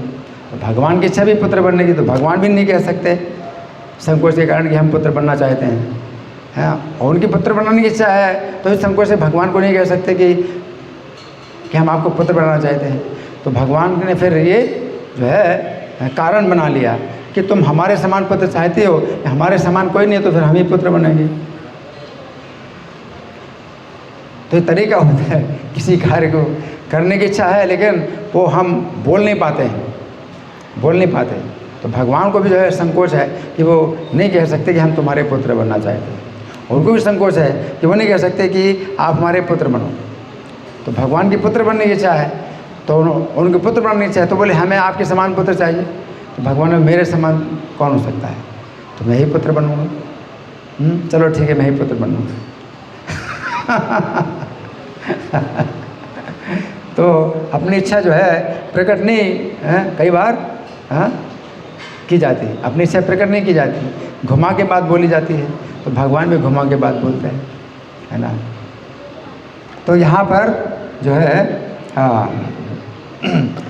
तो फिर देवकी वसुदेव के सामने भगवान जब उस छोटे से बालक और चतुर्भुज रूप में जब दर्शन देते हैं, तो कहते हैं मैंने इस रूप में तुम्हें इसलिए दर्शन दिया है कि याद दिलाने के लिए कि मैंने इसी रूप में तुमको वर दिया था कि आपका पुत्र बनूंगा। तो मेरा वचन जो है सत्य है, मैंने अपना वचन सत्य किया है, आपको वो याद दिला रहा हूँ कि मैंने इसी रूप में आपको वर दिया था कि मैं आपका पुत्र बनूंगा, है ना। तो माता कौशल्या को भी भगवान यही कह रहे हैं, क्या कह रहे हैं कि पहली तपस्या के फल से ही मेरा आपने ये दिव्य रूप देखा है। इसी दिव्य रूप में छोटे बालक के रूप में भगवान कभी वर देने के लिए नहीं आते हैं, चतुर्भुज रूप में दर्शन देते हैं, तो पूर्ण युवक के रूप में दर्शन देते हैं कि वर मांगो। जब ध्रुव महाराज के सामने आए भगवान जितने भी, तो नव यौवन रूप होता है, लेकिन सुतपा और प्रश्न को जो है भगवान ने नव यौवन के रूप में दर्शन नहीं दिया। चतुर्भुज है लेकिन नव यौवन रूप में नहीं, बालक के रूप में। तो वो चाहते हैं पुत्र बनना और पुत्र बनने की इच्छा पैदा कर रहे हैं। उन भक्तों को जो है पुत्र बनाने की इच्छा पैदा कर रहे हैं कि तुम्हारी इच्छा हो कि तुम मुझे पुत्र बनाओ, है ना। तो माता भगवान जो है माता कौशल्या को भी बोल रहे हैं कि पहले की तपस्या के कारण तुमने मेरा ये दिव्य रूप देखा है, इस रूप में मैं आया था वर देने के लिए कि क्या वर चाहिए। तो फिर भगवान कहते हैं मेरा दर्शन मोक्ष पद देने वाला है, पुण्यहीन लोगों के लिए इसका दर्शन अत्यंत दुर्लभ है। रूप में तत्त्वया दृष्टम प्राक्तनम तपसा फलम मद दर्शनम विमोक्षाय कल्पते जन्य दुर्लभम। जो व्यक्ति हमारे इस संवाद को पढ़ेगा या सुनेगा, अब सुनो ध्यान से, बड़ा खतरा है। जो व्यक्ति हमारे और तुम्हारे इस दिव्य संवाद को पढ़ेगा या सुनेगा, तो मैं पढ़ रहा हूँ और आप सुन रहे हैं, तो इसमें खतरा है। सुनो ध्यान से, कान खोल के सुनो। जो व्यक्ति हमारे संवाद को पढ़ेगा या सुनेगा, वो मेरी समानता प्राप्त करेगा और मरण काल में उसे मेरी स्मृति बनी रहेगी।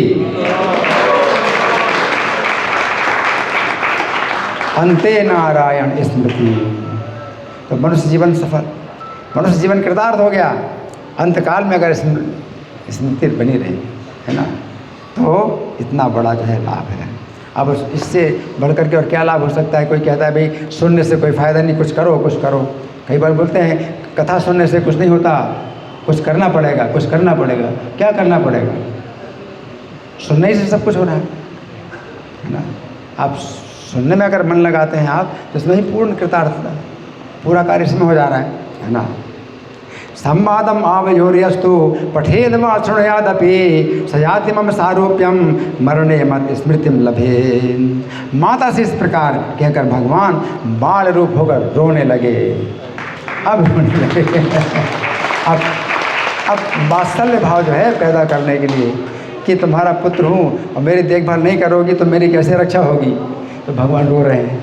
अभी तो इसमें मुस्कान थी उनकी, तो वो तो स्तुति कर रहे हैं। भगवान मुस्करा रहे हैं, चार भुजाओं के हैं, बालक हैं तो भी भगवान मुस्करा रहे हैं, है ना।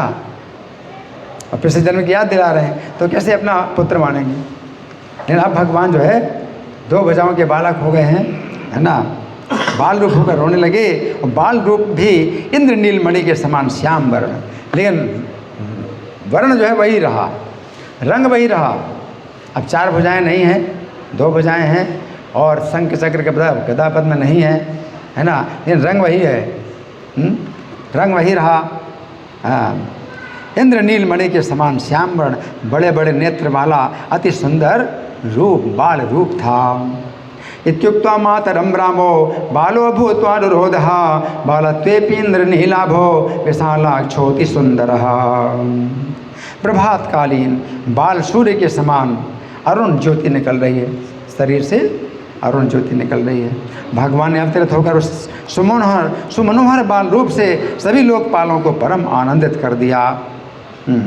जब महाराज दशरथ ने पुत्र उत्पत्ति रूप उत्सव का शुभ समाचार सुना तो मानो आनंद समुद्र में डूब गए और गुरु वशिष्ठ जी को साथ लेकर राजभवन में आए। दशरथ जी आए। बालारुण प्रतीकाशो ललिताखिल लोकपः अथ राजा दशरथः श्रुत्वा पुत्रोद्भवोत्सवम् आनंदार्णो मग्नो सा वायो गुरुणा सह। वहाँ आकर कमल नयन राम को देखकर आनंद के अश्रुओं से पूर्ण हो गए। महाराज दशरथ आनंद के अश्रुओं से पूर्ण हो गए और गुरु जी द्वारा उनके जात कर्म आवश्यक संस्कार कराए। रामम राजीव पत्राक्षम दृष्ट्वा हर्षाश्रु संप्लुतः गुरुणा जात कर्माणि कर्तव्यानि चकार सः। तब कमल नयनी कैकेयी ने भरत को जन्म दिया और सुमित्रा से पूर्णचंद्र के समान मुख वाले 2 यमज बालक उत्पन्न हुए। यमज बालक मतलब जुड़वा। सुमित्रा से 2 जुड़वा बालक उत्पन्न हुए। पूर्णचंद्र के समान मुख वाले 2 जुड़वा बालक उत्पन्न हुए। कैकेयी चाते भरतम असूते कमलेक्षणा सुमित्रायाम यमो जातो पूर्णेन्दु सदृशा ननो। उस समय महाराज दशरथ ने अति उत्साहपूर्वक हजारों गांव और बहुत सा सोना, अनेक रत्न, नाना प्रकार के वस्त्र और शुभ लक्षणों वाली अनेक गौएं ब्राह्मणों को दान दी। दशरथ जी ने प्रसन्न होकर के तथा ग्रामे सहस्राणि ब्राह्मणेभ्यो मुदा ददौ सुवर्णानि च रत्नानि वासांसि सुरभि शुभा। तो वशिष्ठ मुनि जात कर्म करते हैं, है ना। ये सब वशिष्ठ मुनि जो है दशरथ को, कौशल्या को अब वो बातें नहीं बताते हैं कि इनको भगवान मानो, परमात्मा मानो, ईश्वर मानो, नहीं, है ना। क्योंकि जैसे गर्ग जी भी जो है नंद महाराज को कहते हैं तस्मान नंदात्मा जो जमते नारायण सम गुण है, कि हे नंद तुम्हारा ये पुत्र नारायण के समान, गुणों में नारायण के समान है। नारायण नहीं बता रहे हैं कि नारायण है तुम्हारा पुत्र। क्रिया श्रिया कीर्त्यानुभावेन गोपाया समाहिता। तो चाहे सौंदर्य में देखो, चाहे कीर्ति में देखो, नारायण के समान है गुणों में तुम्हारा पुत्र। ये नारायण नहीं है, तुम्हारा ही पुत्र है। तो पुत्र भाव जो है पुष्ट करते हैं। तो वशिष्ठ मुनि भी दशरथ में जो है पुत्र भाव पैदा कर रहे हैं, इसलिए सब कुछ जात कर्म संस्कार किए, है ना। ये नहीं कहते कि नहीं स्तुति करो इनकी, प्रणाम करो इनको, हैं, इनको नमस्कार करो, हैं। गुरु है तो अपने शिष्य को तो यही बताते हैं प्रणाम करो, स्तुति करो, नमस्कार करो। तो दशरथ जी गुरु हैं तो क्यों नहीं बताते कि इनको प्रणाम करो, स्तुति करो, नमस्कार करो? नहीं बताते। इससे क्या होगा? बाधा आएगी, है। उस वात्सल्य भक्ति में बाधा पैदा होगी। तो वो ज्ञान नहीं दे रहे हैं वशिष्ठ जी, है ना। तो उन्होंने जो है सब कुछ है दान दिया। विज्ञान के द्वारा अज्ञान के नष्ट हो जाने पर मुनिजन जिनमें रमण करते हैं अथवा जो अपनी सुंदरता से भक्तों के चित्तों को रमाते हैं, उनका नाम गुरु वशिष्ठ जी ने राम रखा। यस्मिन् रमन्ते मुनयो विद्या ज्ञान विप्लवे तम गुरु प्राह रामेति रमणाद राम इत्यपि। इस प्रकार से नाम जरूर कर रहे हैं, नाम जरूर रख रहे हैं, लेकिन ये नहीं कहते हैं कि नहीं अब ये जो है इनको साक्षात वो समझो, इस तरह से नहीं बता रहे हैं, लेकिन राम नाम दिया। इसी प्रकार गुरु जी ने संसार का पोषण करने वाला होने से दूसरे पुत्र का नाम भरत और समस्त सुलक्षण संपन्न होने से तीसरे का नाम लक्ष्मण और शत्रुओं का घातक होने से चौथे पुत्र का नाम शत्रुघ्न रखा, है ना। भरतान भरतो राम लक्ष्मणम लक्षणान्वितम शत्रुघ्नम शत्रुहंतारम एवं गुरुरभासत। कौशल्या और कैकेयी के दिए हुए खीर के अंशों के अनुसार लक्ष्मण जी श्री राम के और शत्रुघ्न जी भरत जी के जोड़ीदार होकर रहने लगे। जो हिस्सा कौशल्या जी ने अपने खीर का दिया था, तो उससे जो बालक उत्पन्न हुआ वो कौन था? लक्ष्मण। तो लक्ष्मण जो है राम के साथ जोड़ीदार हुए हैं। और कैकेयी ने अपना खीर का जो आधा हिस्सा दिया था सुमित्रा को, उससे कौन हुए? शत्रुघ्न, वो भरत के जोड़ीदार हुए। तो स्वाभाविक रूप से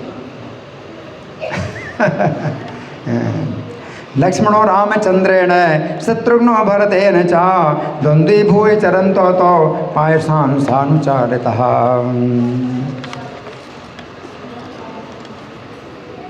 लक्ष्मण जी के साथ विचरते हुए श्री राम अपनी बाल लीलाओं से माता पिता को आनंदित करने लगे। अपने बाल लीलाओं से माता पिता को आनंदित करने लगे, चेष्टाओं से और भोली भाली बातों से माता पिता को आनंदित करने लगे। भोली भाली बातें इस चंद्रमा को देखते हैं, चंद्रमा हमको चाहिए, है ना, तो ये सब पक्षी उड़ रहा है तो पक्षी हमको चाहिए, ये हमको पक्षी चाहिए। तो भोली भाली बातों से माता पिता को आनंदित करने लगे। रामस्तु लक्ष्मणे नाथ है विचरण बाल लीलया रमयामास पितरो चेष्टित मुग्ध भाषित।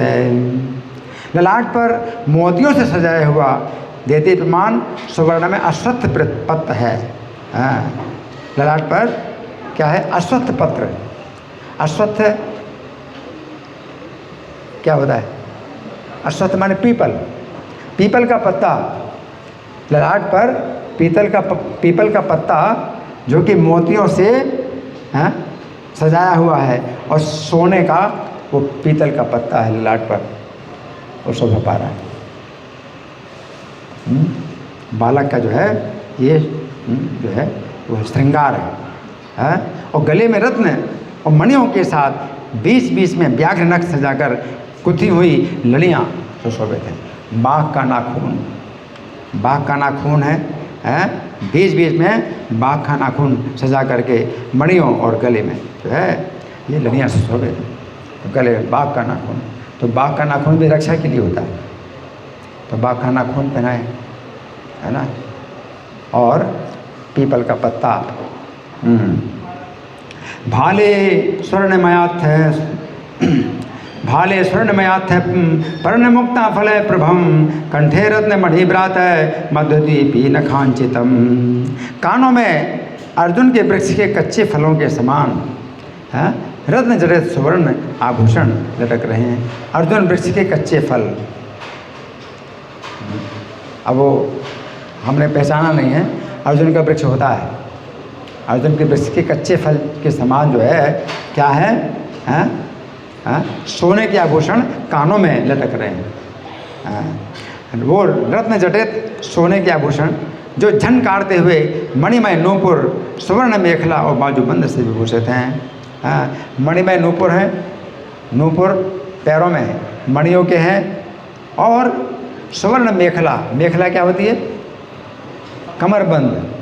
मेखला करधनी, है ना, सोने की करधनी है। और बाजूबंद क्या होते हैं? हाथों, मतलब भुजबंद, है ना, तो सुशोभित हैं। कर्णयो स्वर्ण संपन्न रत्नार्जुन सटालुकम सिंजान मणिमंजीर कटिसूत्रांगदैर्वृतम।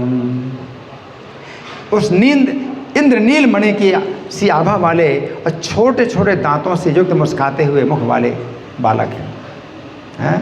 छोटे छोटे दांतों से मुस्काते हुए मुख वाले बालक को राजभवन के आंगन में बछड़े के पीछे पीछे सब और बाल गति से दौड़ते हुए देखकर महाराज दशरथ और माता कौशल्या अति आनंदित होते हैं। बछड़े के पीछे पीछे दौड़ रहे हैं, है ना। तो माता कौशल्या दशरथ अति आनंदित होते हैं। स्मृति वक्त्राल्प दशनम इंद्रनील मणिप्रभम अंगणे रिंग माणम तम तरुण काननु सर्वतः। जिस समय महाराज भोजन करने बैठते हैं तो हे राम आजा ऐसा कहकर अति हर्ष और प्रेम पूर्वक बारंबार बुलाते हैं। जब राजा जो है भोजन करत बुलावत राजा नहीं आवत तजी बाल समाजा। ऐसा भी है ना, भोजन करत बुलावत राजा नहीं आवत तजी बाल समाजा, है ना। तो यहाँ पर आया है कि महाराज दशरथ भोजन करने बैठते हैं तो राम आ ऐसा कहकर अति हर्ष प्रेम पूर्वक बारंबार बुलाते हैं, पर जब खेल में लगे रहने के कारण वे नहीं आते हैं। खेल में लगे रहने के कारण नहीं आते हैं। हाँ, नहीं आते तो कौशल्या से कहते हैं दस इसे पकड़ के ला। कौशल्या को बोलते हैं पकड़ के ला इसको। माता कौशल्या को कहते दशरथ तू पकड़ के ला इसको, ये आता नहीं है। दशरथ जी कहते हैं इसे पकड़ के ला। ऐसा कहकर उन्हें लाने के लिए कहते, किंतु जो योगियों के चित्त के एकमात्र आश्रय हैं ऐसे पुत्र को कौशल्या जी हंसकर दौड़ते हुए भी पकड़ नहीं पाती हैं। योगी लोग जो है मन की गति से भी चले तो भी भगवान को नहीं छू सकते हैं। और कौशल्या हंस करके दौड़ती हैं तो राम कैसे पकड़ में आएंगे हैं? तो राम पकड़ में नहीं आते हैं, हंस करके दौड़ती हुई पकड़ नहीं पाती हैं। और जब थकी देखती हैं, जब भगवान देखते हैं कि माता थक गई, जब माता थक गई जब देखते हैं तो स्वयं ही कीच में सने हाथों से हंसते हंसते आ जाते हैं। हाथ जो है कीचड़ में मिट्टी में सने हैं और आ जाते हैं, माता के पास आ जाते हैं और एक आधा ग्रास खाकर फिर भाग जाते। थोड़ा सा खाया और फिर भाग गए। ये बाल चेष्टा है। तो ऐसा थोड़ी होता है कि भाई पूरा खा लो इसके बाद फिर उठना है, एक बार बैठे तो पूरा खा करके उठेंगे, ऐसा नहीं। खेल में बहुत रुचि है तो बच्चों के साथ खेल में फिर भाग जाते हैं। एक ग्रास खाया, आधा ग्रास ही खाया, तो आधा ग्रास खाया, आधा माता के हाथ में रह गया और भाग गए। इस प्रकार से भाग जाते हैं, है ना।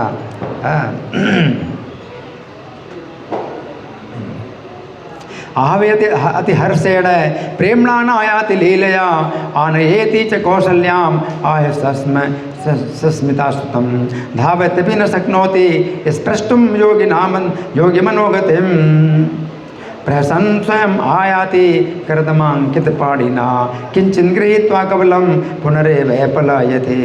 माता कौशल्या राम को भली प्रकार वस्त्र आभूषण पहना करके प्रति महीने नाना प्रकार की मिठाई बनाकर उत्सव मनाया करती हैं। राम का जन्म उत्सव तो साल में एक बार होता है, ये माता कौशल्या हर महीना मनाती हैं। तो हर महीना कैसे मनाएंगी? तो चैत्र महीने की शुक्ल पक्ष की नवमी, तो अब अगला महीना आया तो शुक्ल पक्ष की नवमी तो आएगा, चैत्र महीना तो नहीं आएगा, वो तो साल में एक बार आएगा, चैत्र शुक्ल नवमी। ये शुक्ल नवमी तो आएगा ना। तो हर महीना माता जो है अपने पुत्र का जन्म उत्सव मनाती है, क्योंकि शुक्ल पक्षी नवमी तो हर महीना आती है ना। तो माता कौशल्या जो है इतना उनको जो है सुख होता है और राम को वस्त्र आभूषणों से सजाती हैं खूब। तो हर महीना जो है उनको ये अवसर मिलता है पुत्र का जन्मदिन मनाने का, जन्मदिन मनाने का। यह जन्म नक्षत्र भी मनाया जा सकता है। तो जिस नक्षत्र में हुए तो हर महीना वो नक्षत्र भी आता है। तो जन्म नक्षत्र 27 दिनों में फिर से आ जाता है, जो भी नक्षत्र हो। तो 27 दिन में एक बार या महीना में एक बार, तो शुक्ल पक्ष की नवमी, शुक्ल पक्ष की नवमी तिथि, तो हर महीना एक बार आता है। तो माता कौशल्या जो है राम का जन्म मनाती हैं भली प्रकार वस्त्र आभूषण पहनाकर, प्रतिमास नाना प्रकार की मिठाई बनाकर उत्सव मनाया करती हैं। और वर्षगांठ के दिन, जब वर्षगांठ हो तो साल में एक बार आती है वर्षगांठ। वर्षगांठ के दिन भी पुआ, लड्डू, जलेबी, कचौड़ी आदि विविध व्यंजन बनाकर उत्सव मनाती थीं। कौशल्या जननीतस्य मासी मासी प्रकुर्वती वायनानि विचित्राणि समलं कृत्य राघवम् अपूपान् मोदकान् कृत्वा कर्णशस्कुलिका तथा कर्णपूरान् च विविधान् वर्षवृद्ध च वायनम्। राम की चपलता के कारण कौशल्या ने घर का काम करना छोड़ दिया।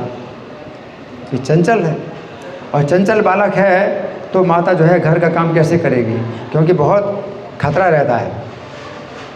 बालक चंचल है तो कहीं भी जो है मतलब चोट लग जाए, है ना, कहीं गिर जाए, तो माता कौशल्या जो है अब घर का काम उन्होंने बंद कर दिया। और घर का काम करने की जरूरत नहीं है, दासियाँ तो बहुत हैं, फिर भी अपनी इच्छा से घर का काम करती हैं कौशल्या माता। लेकिन श्री राम की चंचलता को देख करके घर का काम बिल्कुल बंद कर दिया 24 घंटे राम के साथ। ऐसी माता यशोदा भी जो है बिल्कुल घर का काम नहीं करती। लेकिन एक दिन ऐसा हुआ माता यशोदा को कि घर का काम करना पड़ा, क्योंकि अगले दिन जो है वो था इंद्रयाग का था। तो जो है सब दासियाँ अपने अपने घर चले गई इंद्रिया के उत्सव के लिए व्यंजन बनाने के लिए, है ना। तो माता रोहिणी जो है बलराम की माता उपनंद के घर में चले गई, उनके निमंत्रण था। तो केवल घर में केवल कृष्ण और यशोदा थे। अब माता यशोदा सोचते हैं कि घर का कुछ काम तो करना ही है। इसी में ही कृष्ण ने फिर चंचलता करी और फिर बंधे, है ना। तो माता यशोदा को जो है मतलब ऐसा है एक अवसर मिल गया कि उन्हें घर का काम करना पड़ा और कृष्ण जबकि चंचलता कर रहे हैं, लेकिन राम चंचलता कर रहे हैं। तो माता यशोदा को जो है माता कौशल्या को ऐसी ज़रूरत नहीं घर का काम की मतलब उनको जो है करना पड़े, है ना। तो माता कौशल्या ने जो है घर का काम करना छोड़ दिया। एक दिन श्री राम माता के पास आ गए। गृह कृत्यम तथा त्यक्तम तस्य चापल्य कारणात् एकदा रघुनाथो सौ कतो मातरम अंतिके।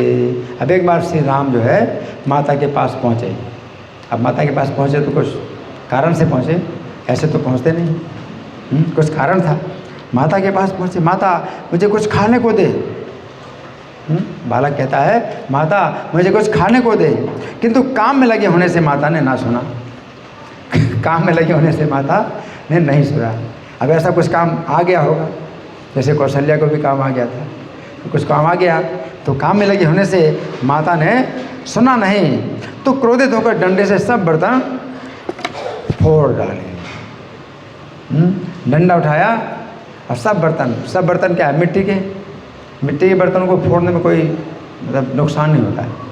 मिट्टी के बर्तन थे, सब फोड़ डाले, क्रोध से सब बर्तन फोड़ डाले। भोजनम देहि मे मातर ना सुतम कार्य शक्तया तथा क्रोधे न भांडानी न गुडे नाहन तदा। और छीके पर रखे हुए गोरस और मक्खन को गिरा लिया खाने के लिए। अब छीके पर रखा है गोरस और मक्खन, तो उसको कैसे खाएंगे, वहाँ तो पहुँच नहीं सकते। तो किसी प्रकार से गिराया, ऊपर से गिराया खाने के लिए, ऊपर से जो है गिराया, उसको खाने लगे। और वहाँ रखे समस्त दूध दही के भी क्रमशः दूध दही को भी क्रमशः लक्ष्मण भरत शत्रुघ्न को बांट दिया। इस ब्रज जिला में तो बंदरों को बांटते थे, यहाँ पर श्री राम ने तीनों भाइयों को बांटा। गोरस और मक्खन लक्ष्मण भरत शत्रुघ्न। महल में और कोई सब लोग नहीं होते ना, तो लक्ष्मण भरत शत्रुघ्न को दूध दही सब जो है बांट दिया। रसोई ने माता कौशल्या से कहा, रसोईया ने शिकायत की, माता कौशल्या से शिकायत की, तो हंसती हुई पकड़ने को दौड़ी। माता कौशल्या हंसती हुई पकड़ने को दौड़ी कि अपना क्रोध प्रकट किया है।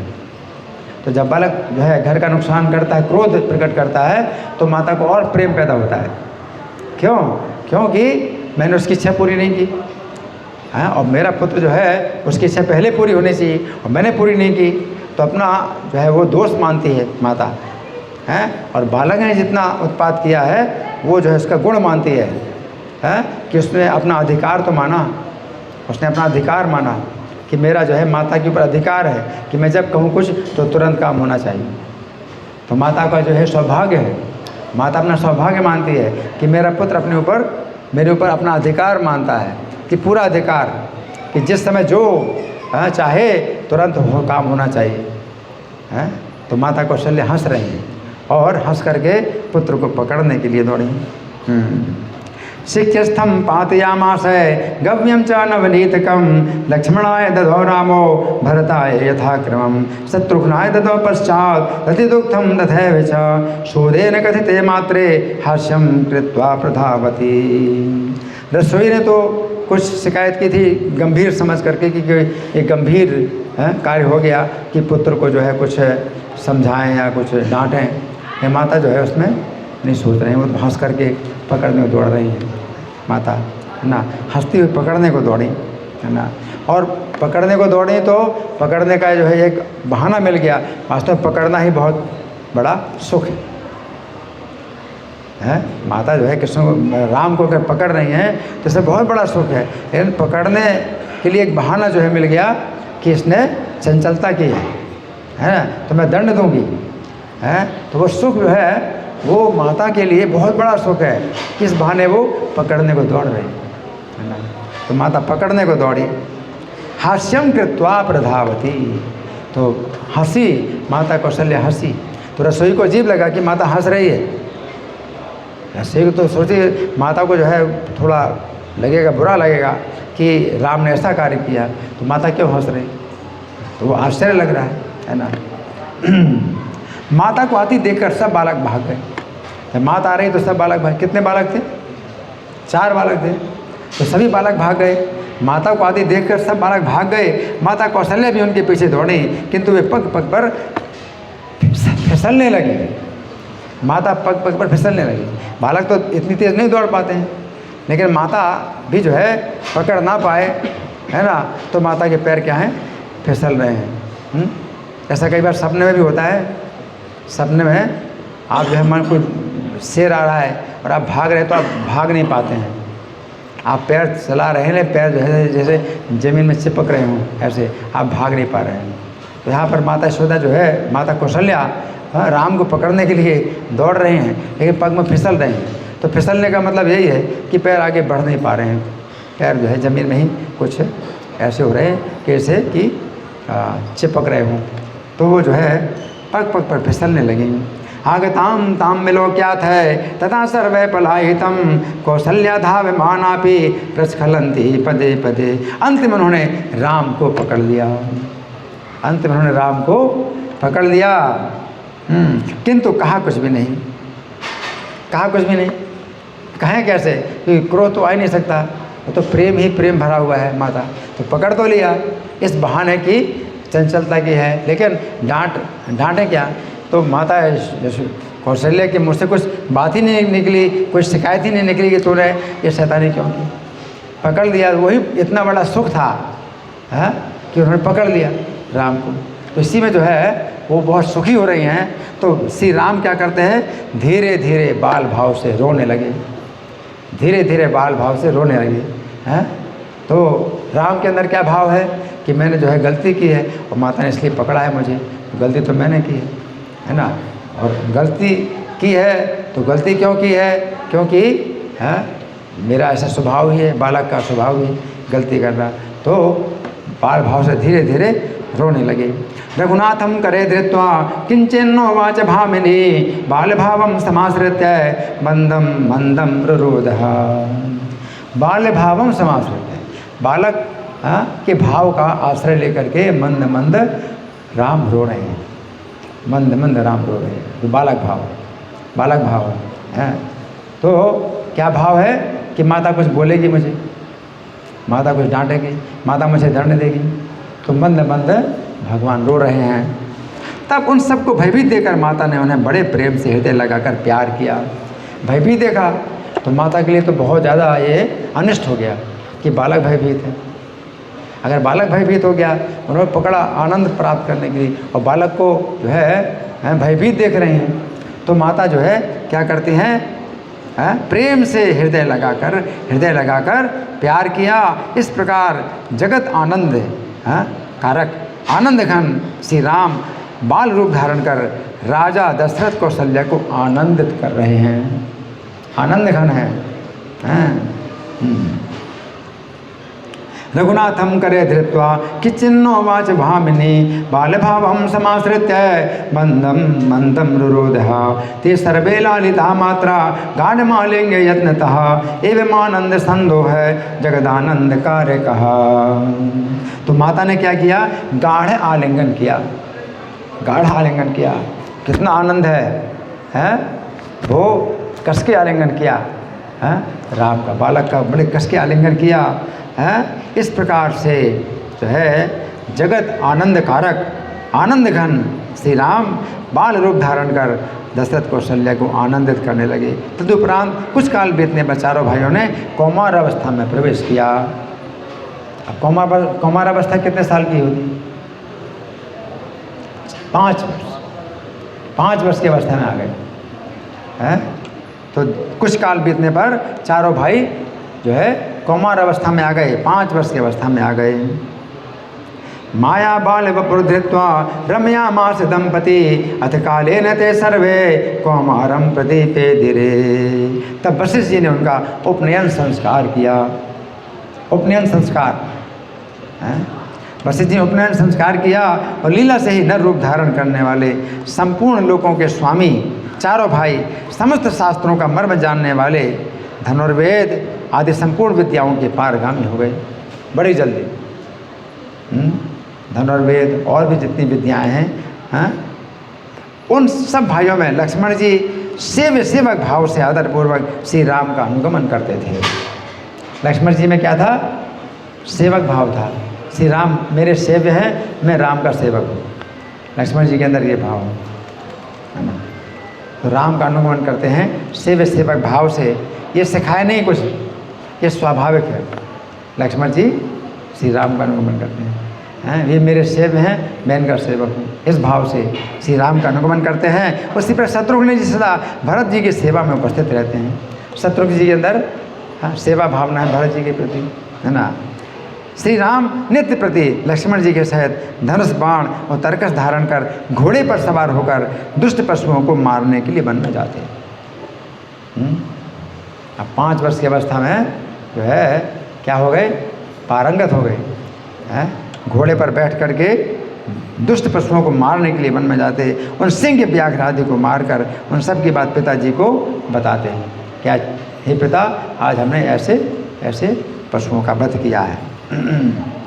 उपनीता वशिष्ठेर सर्वविद्या विशारदा धनुर्वेदे च निरता सर्वशास्त्रार्थ वेदिनः बभूवुर्जगतां नाथा लीलया नररूपिणः लक्ष्मणस्तु सदा रामं अनुगच्छति सादरं सेवक भावेन शत्रुघ्नो भरतं तथा रामश्चापि धरो नित्यं तोणी बाणान्वितः प्रभुः अश्वारूढ़ो वनं याति मृगयाय स लक्ष्मणः हत्वा दुष्टमृगान् सर्वान् पित्रे सर्वं निवेदय। क्षत्रियों को जो है शिकार खेलने की अनुमति है और दुष्ट पशुओं का वध करते हैं। दुष्ट पशुओं का वध करते हैं, वो वध करने के योग्य होते हैं, है ना। प्रातःकाल उठकर स्नान करने के बाद माता पिता को प्रणाम करते हैं। ये जो है बचपन का ये नियम था, है ना। सवेरे प्रातःकाल उठ करके स्नान करने के बाद माता पिता को प्रणाम करते, फिर नम्रतापूर्वक नगर निवासियों के समस्त कार्य करते थे।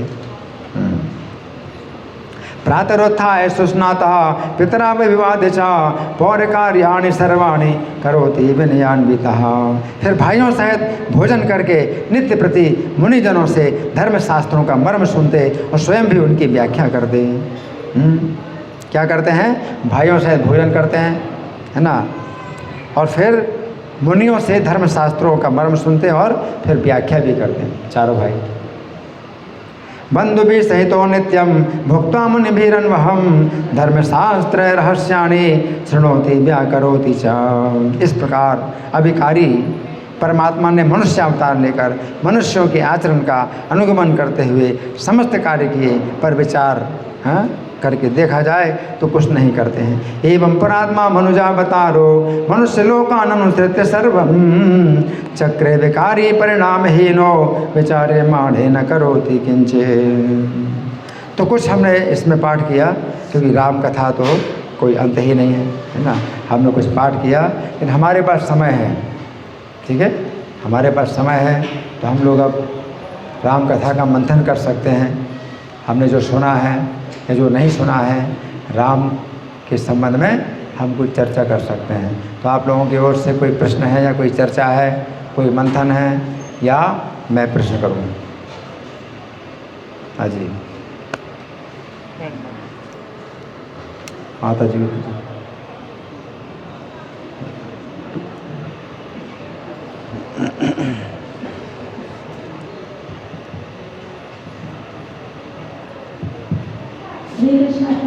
तो जी प्रश्न था एक कि जैसे आपने बताया कि श्री रामचंद्र जी वात्सल्य भाव में थी माता कौशल्या, तो ज़्यादातर ये होता है कि हम जैसे हम अभी भौतिक देह में और हमारे पास भी विग्रह होते हैं, तो हम उनके प्रति भी वात्सल्य भाव प्रकट करने की कोशिश करते हैं। तो क्या ये सही है करना, या फिर हमारा क्या भाव होना चाहिए सेवा करते हुए?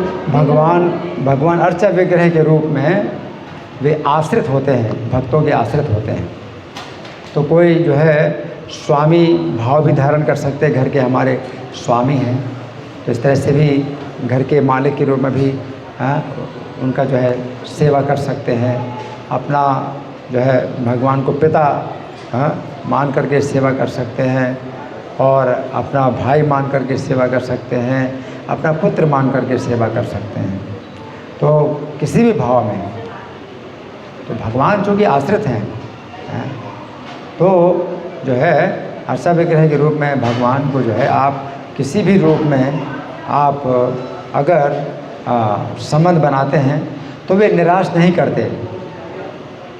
भगवान जो है किसी भी संबंध में जो है निराश नहीं करते।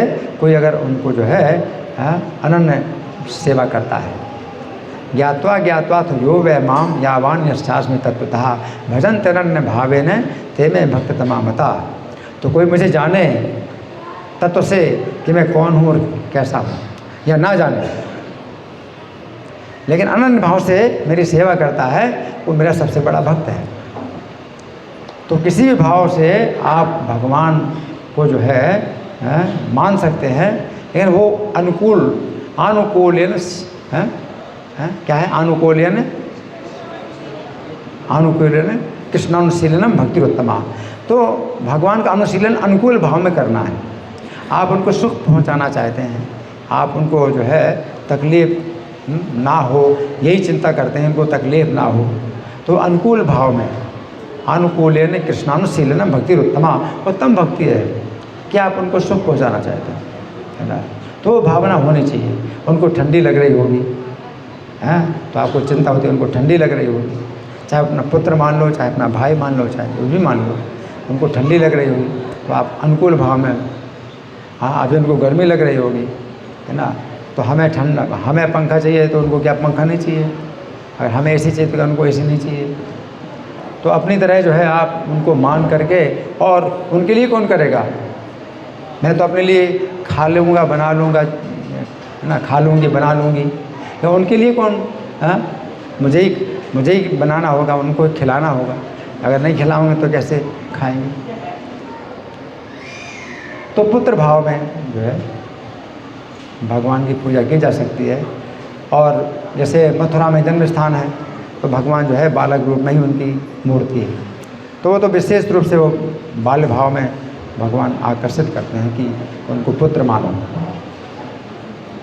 ठीक है। तो भगवान किसी भी भाव में किसी को भी निराश नहीं करते, ठीक है। और कोई प्रश्न जी?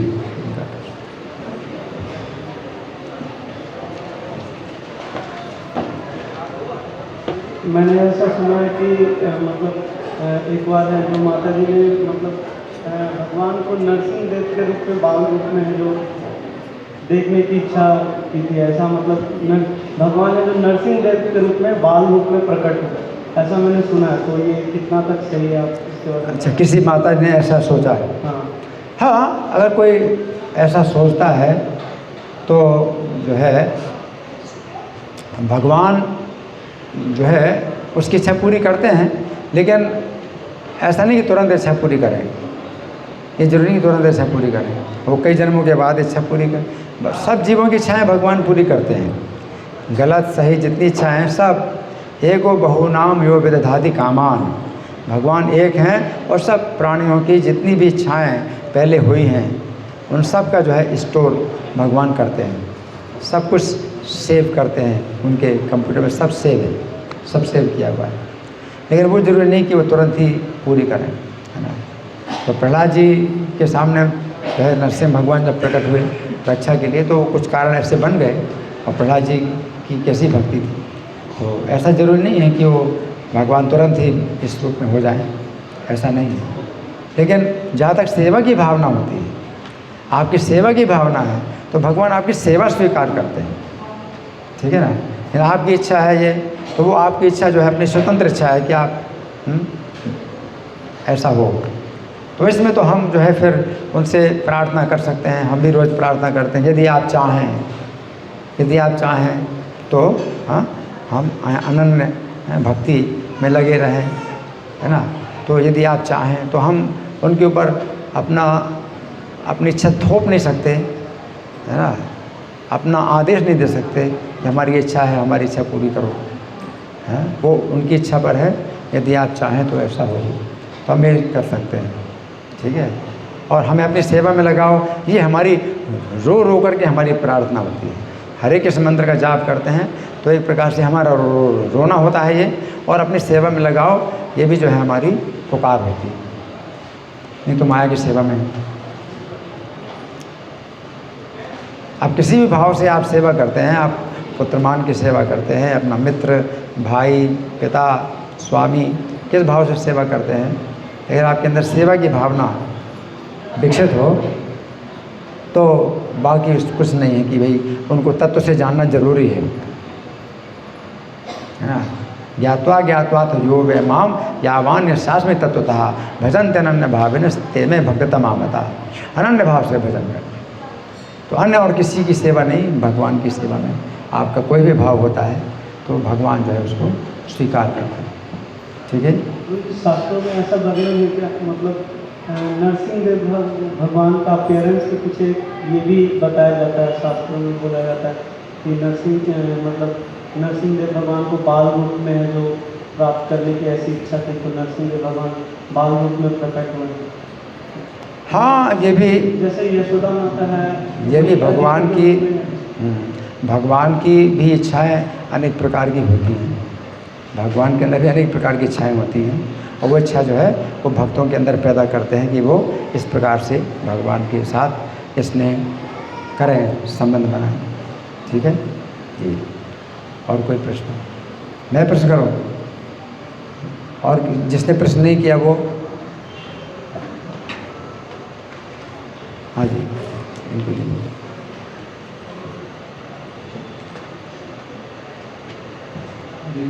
तो जी एक रघुपति बोलते हैं भगवान को, रघुपति प्रभु को, तो इसके बारे में जानना था कैसे।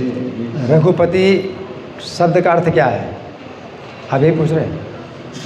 श्री राम को रघुपति कहा जाता है तो इसका अर्थ क्या है? रघुपति श्री राम को कहा जाता है और कृष्ण को यदुपति कहा जाता है ना। तो रघुपति यदुपति का क्या मतलब है? यदुवंश, यदु का मतलब है कि यदु के वंश में जितने भी लोग हैं उन सब के पति हैं, तो यदुवंश पति भी कह सकते हैं, रघुवंश पति भी कह सकते हैं, रघुपति और यदुपति, इसका मतलब है। यदु का मतलब यदु के वंश में जितने भी हुए हैं लोग उन सब के पति हैं, स्वामी हैं भगवान। श्री राम जो है रघुवंश में जन्मे, इसलिए रघुपति कहा जाता है, ठीक है ना। इस तरह से नाम जो है भगवान देंगे। अच्छा, मैं प्रश्न कर रहा हूँ, है ना। तो श्री राम ने जो है जो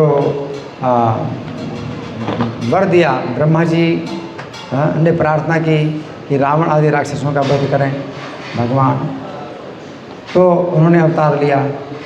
और कश्यप और अदिति ने प्रार्थना की थी उनके पुत्र बने, तो उन्होंने पुत्र रूप में अवतार लिया। तो भगवान ने जो है दोनों कार्य एक साथ किए। लेकिन अब ये प्रश्न ये उठता है कि वन में जाने की क्या आवश्यकता थी? ये जो लीला है वनवास की, तो वनवास की लीला ये क्या मतलब आवश्यक था कि भगवान को वनवास हो? इसका क्या? अगर वो वनवास ना लेते तो क्या रावण आदि राक्षसों का वध नहीं होता? इसका क्या होता है?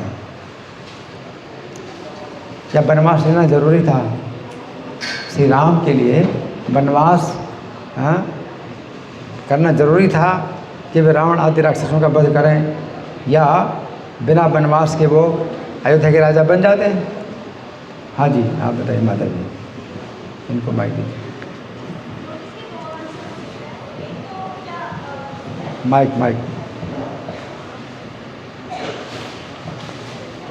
प्रभु जी, इसके जैसा मुझे लगता है तो इसके दो आंसर हो सकते हैं। पहला तो ये भगवान भक्तों को इसलिए छोड़ के जाते हैं ताकि भक्तों का प्रेम उनके प्रति बढ़ सके, तो इसलिए शायद उन्होंने सेपरेट हुए होंगे, अलग गए होंगे कौशल्या माता जी से, घर वालों से, ताकि उनका प्रेम बढ़ सके। और दूसरा, भगवान श्री रामचंद्र जी को मर्यादा पुरुषोत्तम कहा जाता है, तो ये भी है कि वो मानव को सिखाने के लिए, हम लोगों को सिखाने के लिए कि पिता की आज्ञा कितनी इम्पोर्टेंट है, उसके लिए हम अनेकों कष्ट उठाने चाहिए, ये सिखाने के लिए भी, हमें शिक्षा देने के लिए किया। ये दो रीज़न लगते हैं। हाँ, ऐसे कई उत्तर हैं। जैसे इन्होंने उत्तर दिया तो ये भी उत्तर है। तो भगवान जो है भक्तों को वियोग प्रदान करते हैं, या भक्त लोग भी भगवान से वियोग मांगते भी हैं, वियोग मांगते भी हैं। और वियोग की अग्नि में क्या है, बहुत शुद्धिकरण होता है। वियोग की अग्नि में बहुत शुद्धिकरण होता है। अर्जुन भी श्री कृष्ण के साथ हमेशा रहे, है ना, लेकिन जब कृष्ण चले गए अपने परम धाम, तो वियोग की जो अग्नि है वो इतना तीव्र हुई, इतनी तीव्र हुई कि गीता की जो शिक्षाएं भगवान ने अर्जुन को दी थी वो भूले हुए थे, वो सब याद आने लगी उनको, गीता की शिक्षाएं याद आने लगी और कृष्ण की उपस्थिति का अनुभव करने लगे। तो वियोग की अग्नि में जो है ऐसा होता है कि अपना जो है भगवान के साथ जो है वो तत्व का जो संबंध है वो भी जो है प्रकट होता है। तो वेग तो वियोग है ना, ये भी है, साथ साथ ये भी है। इसमें श्री राम कथा में बहुत जो है ये बातें आती हैं, संबंध की बातें आती हैं, है ना। तो मित्र के साथ कैसे संबंध रखना है, अपना कर्तव्य कैसे करना है, और जो है पति के रूप में कैसे संबंध अपना जो है स्थापित करना है, कर्तव्य पालन करना है।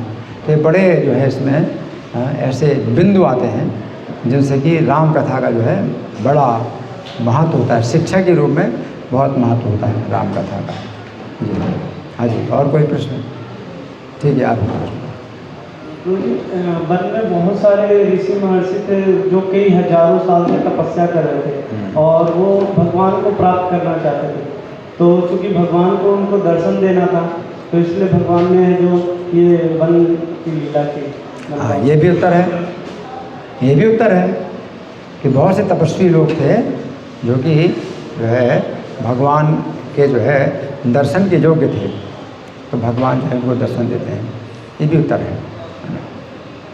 लेकिन ये है कि भगवान अगर चाहें तो वैसे भी दर्शन दे सकते हैं, जैसे ध्रुव महाराज को दर्शन दिया, तो कोई जन्म लेने की ज़रूरत नहीं है, वो जो है ऐसे भी दर्शन दे सकते हैं कि कोई दूसरा ना देखे और भगवान उसी को दर्शन दें, ऐसा भी कर सकते हैं भगवान, है ना।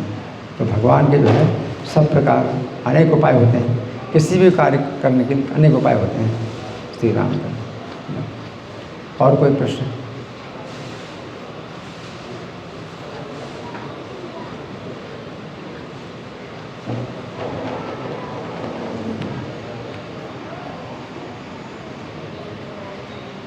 अच्छा, तो अब एक प्रश्न करेंगे। ये कहा जाता है कि जब श्री राम का वनवास हुआ, रावण का वध किया, और रावण का वध करके फिर श्री राम अपने राज्य में वापस आ गए, राजा बन गए, हैं, राजा बन गए, और फिर तुरंत ही फिर सीता का वनवास हुआ, तो उनको जो है सुख ही नहीं मिला, सीता के साथ रह करके उनको राज्य का सुख नहीं मिला। तो इसका क्या उत्तर है? हाँ जी, आप बताइए। दाशरथी रूप नाम है ना, दाशरथी रूप। हाँ जी, ऐसे बताते हैं कि भगवान ने जो है लगभग 11,000 वर्ष तक जो है राज्य किया। तो जब सीता जी जब गई थी, वन गई थी, तो उसमें और जब लौट के आए भगवान अपने विवाह के तुरंत पश्चात वन चले गए थे, तो उसके बीच वन से 14 वर्ष बाद वापस आ गए हैं। तो उसके बीच में काफ़ी समय है जब भगवान ने उनके साथ ही राज्य किया, और अपने लीला के जब भगवान समाप्त कर रहे थे उस समय पे जो है सीता माता बन गई। हाँ, यही उत्तर है, इसका उत्तर यही है। तो कई लोगों ने इस प्रकार से भी कहा कि राम को जो है कोई सुख नहीं मिला, जीवन में कोई सुख नहीं मिला, क्योंकि विवाह हुआ तो तुरंत उनको वनवास हो गया, और वनवास के बाद तुरंत सीता का वनवास हो गया, तो उनको कोई सुख नहीं मिला। तो ऐसा नहीं है। श्री राम जो है वनवास के बाद सीता जी के साथ में 10,000 साल तक राज्य करते हैं, है ना। 10,000 साल तक सीता को कोई पुत्र नहीं हुआ। तो सीता को पुत्र नहीं हुआ, इसका भी कारण ये नहीं कि सीता में जो है पुत्र उत्पन्न करने की क्षमता नहीं है, सीता में कमी है, या श्री राम में कमी है। ये राजर्षि हैं, और ये जो है पत्नी के साथ ब्रह्मचर्य का पालन करते हैं, ठीक है ना। तो अगर 10,000 साल तक वो राज्य करेंगे तो पुत्र वो अगर 20 में उत्पन्न कर देंगे तो पुत्र की आयु भी बड़ी हो जाएगी, ठीक है ना। तो 10,000 साल के बाद ही सीता जी गर्भवती हुई और तब जो है उनको वनवास हुआ। तो इसका उत्तर यही है ना। तो इसलिए इस विचार का जो है पूरी तरह से खंडन करना चाहिए कि वनवास, जैसे श्री राम का वनवास समाप्त हुआ और राज्य में आ गए, अयोध्या में राजा बन गए, तो तुरंत ही फिर सीता को जो है वनवास हुआ। तो ऐसा नहीं। हाँ जी। क्योंकि जैसे सीता जी की उन्होंने परीक्षा ली थी, अग्नि परीक्षा ली थी, तो वो सत्य है या वो? सीता जी अग्नि परीक्षा ली थी, श्री राम ने सीता जी की अग्नि परीक्षा ली थी, है ना। तो ये सब जो है कुछ हुआ, सब कुछ हुआ। फिर 10,000 साल के बाद, आप समझे, 10,000 साल के बाद, है ना, एक मूर्ख जो धोबी था तो उसने जो है मतलब इस प्रकार से बातें करना शुरू कर दिया, ठीक है ना।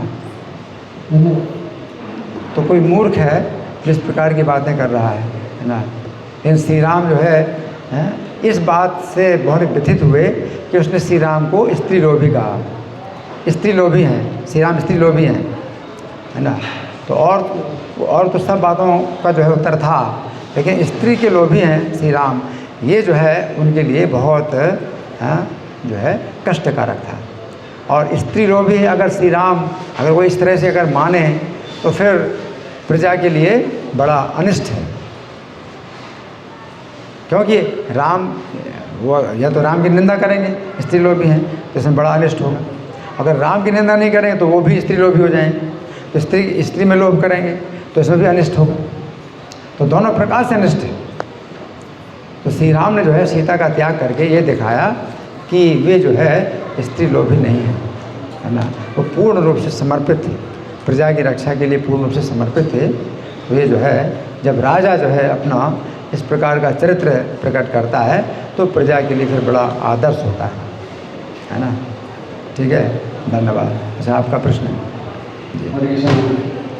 जैसे हमारे कृष्ण जी को ज्ञात था बचपन की उम्र में कि वो भगवान है और उन्होंने लीलाएं की थी, वैसे तो हमारे राम जी को भी ज्ञात था बचपन में कि वो भगवान के रूप है या बाद में? देखिए, ऐसा सोचना कि उनको ज्ञात नहीं था श्री राम को, तो ये तो बहुत बड़ा ज्ञान है, क्योंकि सच्चित आनंद घन भगवान जो है सच्चित आनंद। सत का मतलब है सनातन, उनका शरीर ही जो है सत माने सनातन, चित माने ज्ञान और आनंद, तो पूर्ण ज्ञान, पूर्ण ज्ञान। लेकिन अगर भगवान लीला करें तो भगवान ऐसी लीला कर सकते हैं कि वो भूल गए।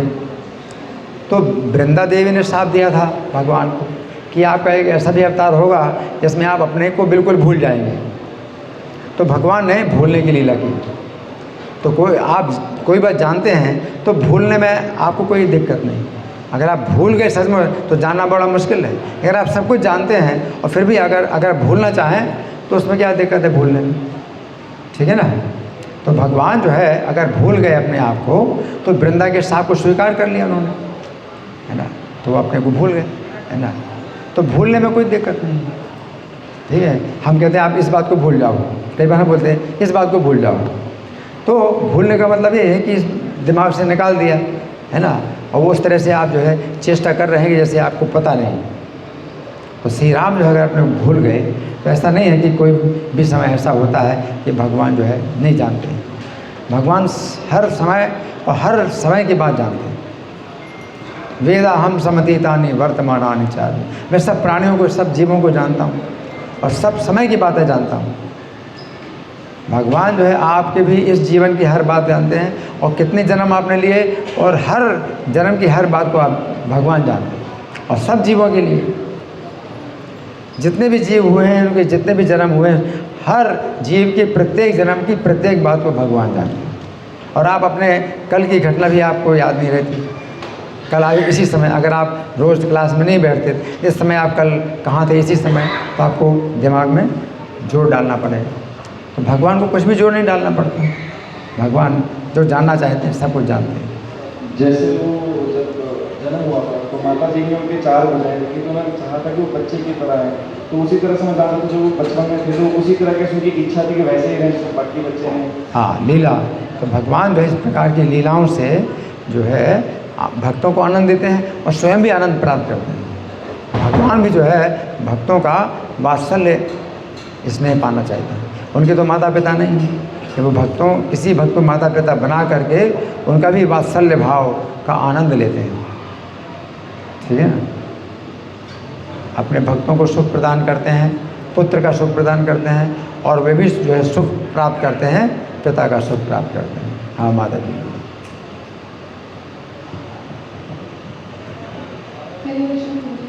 प्रभु जी, जैसे भगवान श्री राम जब वन में गए थे अपने पिता की आज्ञा का पालन करके, तो उन्हें बहुत सारे कष्टों को सहन करना पड़ा था।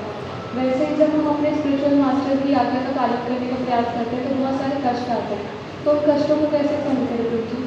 देखिए, जहाँ तक भगवान की बात है तो दोनों बातें मानी जाती हैं।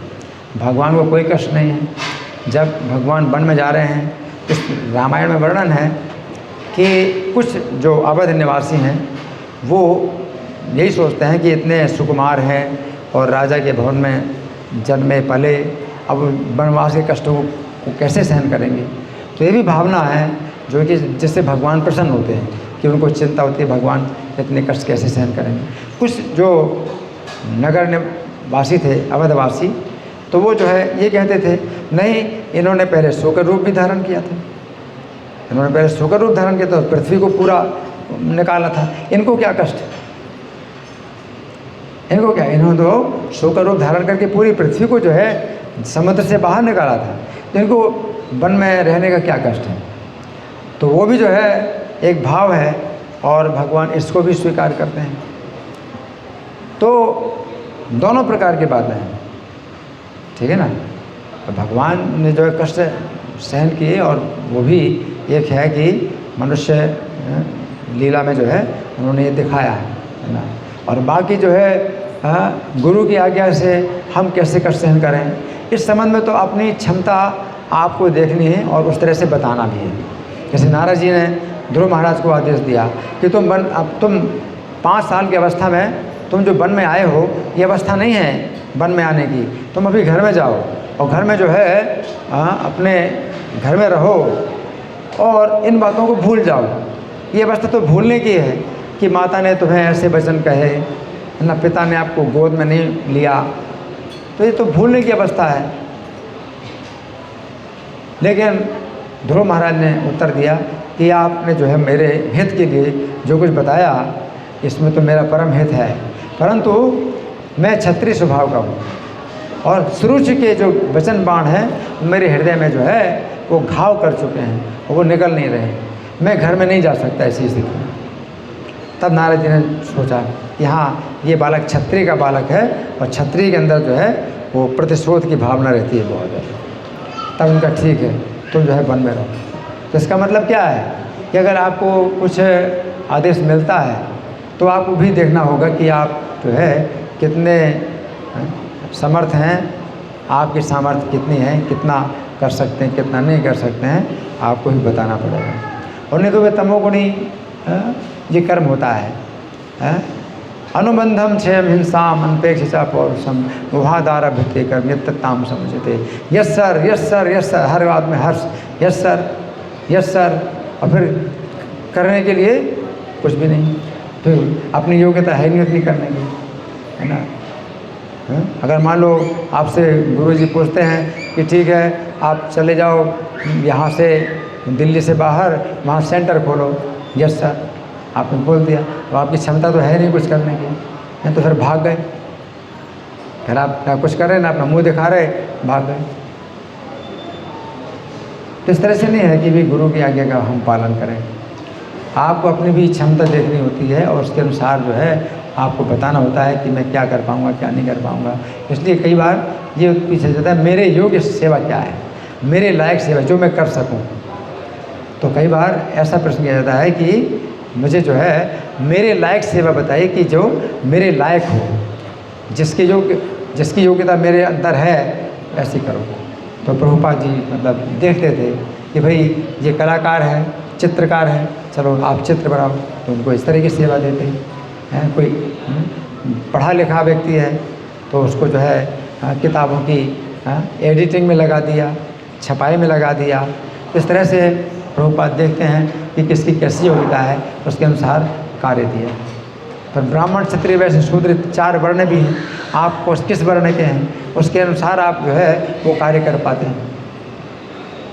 ब्राह्मण का जो स्वभाव होता है तो उसमें जो है तपस्या का और जो है ज्ञान विज्ञान तो पढ़ना लिखना ये सब कार्य जो है उसके लिए स्वाभाविक होते हैं। क्षत्रिय का है स्वभाव शासन करना, प्रशासन करना, ये सब कार्य जो है क्षत्रियों का होता है, स्वाभाविक होता है। तो वो स्वाभाविक जो है कर्म होते हैं, है ना, तो वो अपने को देखना होता है या गुरु को देखना होता है कि गुरु जो है देखें कि आप किस वर्ण के हैं, ब्राह्मण क्षत्रिय वैश्य शूद्र में कौन सा वर्ण आपका है, उसके अनुसार कार्य दें। अगर वो नहीं देखते तो आपको अपने आप देखना होगा, तो आपको अपने आप बताना होगा। तो ऐसा नहीं है कि भाई जो कहा गुरु जी ने हम वही करेंगे। तो हमारे पास तो शास्त्र में है कि ध्रुव महाराज ने तो नारद जी ने कहा था कि तुम वन में तुम्हें नहीं आना चाहिए, तुम तो अपने घर में रहो। लेकिन ध्रुव ने क्या कहा, तो इससे पता चलता है इससे पता चलता है ना कि आपकी कितनी क्षमता है ना। तो प्रहलाद महाराज तो घर में ही रहे और घर में ही उनको कितनी जो है बातें सुनने को मिलती थी, निंदा होती थी, लेकिन वो तो घर छोड़ के वन में नहीं गए। ध्रुव महाराज को जरा सी बात जो है इतनी ज़्यादा खल गई कि वो नहीं सुन सकते। वो अपने माता के पास गए, माता ने कहा बेटा भगवान की आराधना करो, और वन में ही जाते हैं ऋषि मुनि लोग भगवान को प्राप्त करने, तो वन में जाओ। तो प्रहलाद महाराज जो है 3 गुणों से ऊपर थे। ध्रुव महाराज जो है रजोगुण, क्षत्रिय का रजोगुण है, रजोगुण में। तो ध्रुव महाराज को जो है आदेश दिया कि तीव्र भजन करो रजोगुण से ऊपर उठने के लिए। प्रहलाद महाराज 3 गुणों से ऊपर थे, तो हर स्थिति में मान अपमान में जो है समान होकर के वो भगवान का स्मरण कर सकते थे। तो अपनी अपनी योग्यता के अनुसार जो है कोई कार्य किया जाता है और समझना पड़ता है। ठीक है जी, धन्यवाद। श्री राम कथा महामहोत्सव की जय, श्रील प्रभुपाद की जय। हरे कृष्णा। सीता मित्र प्रभु जी के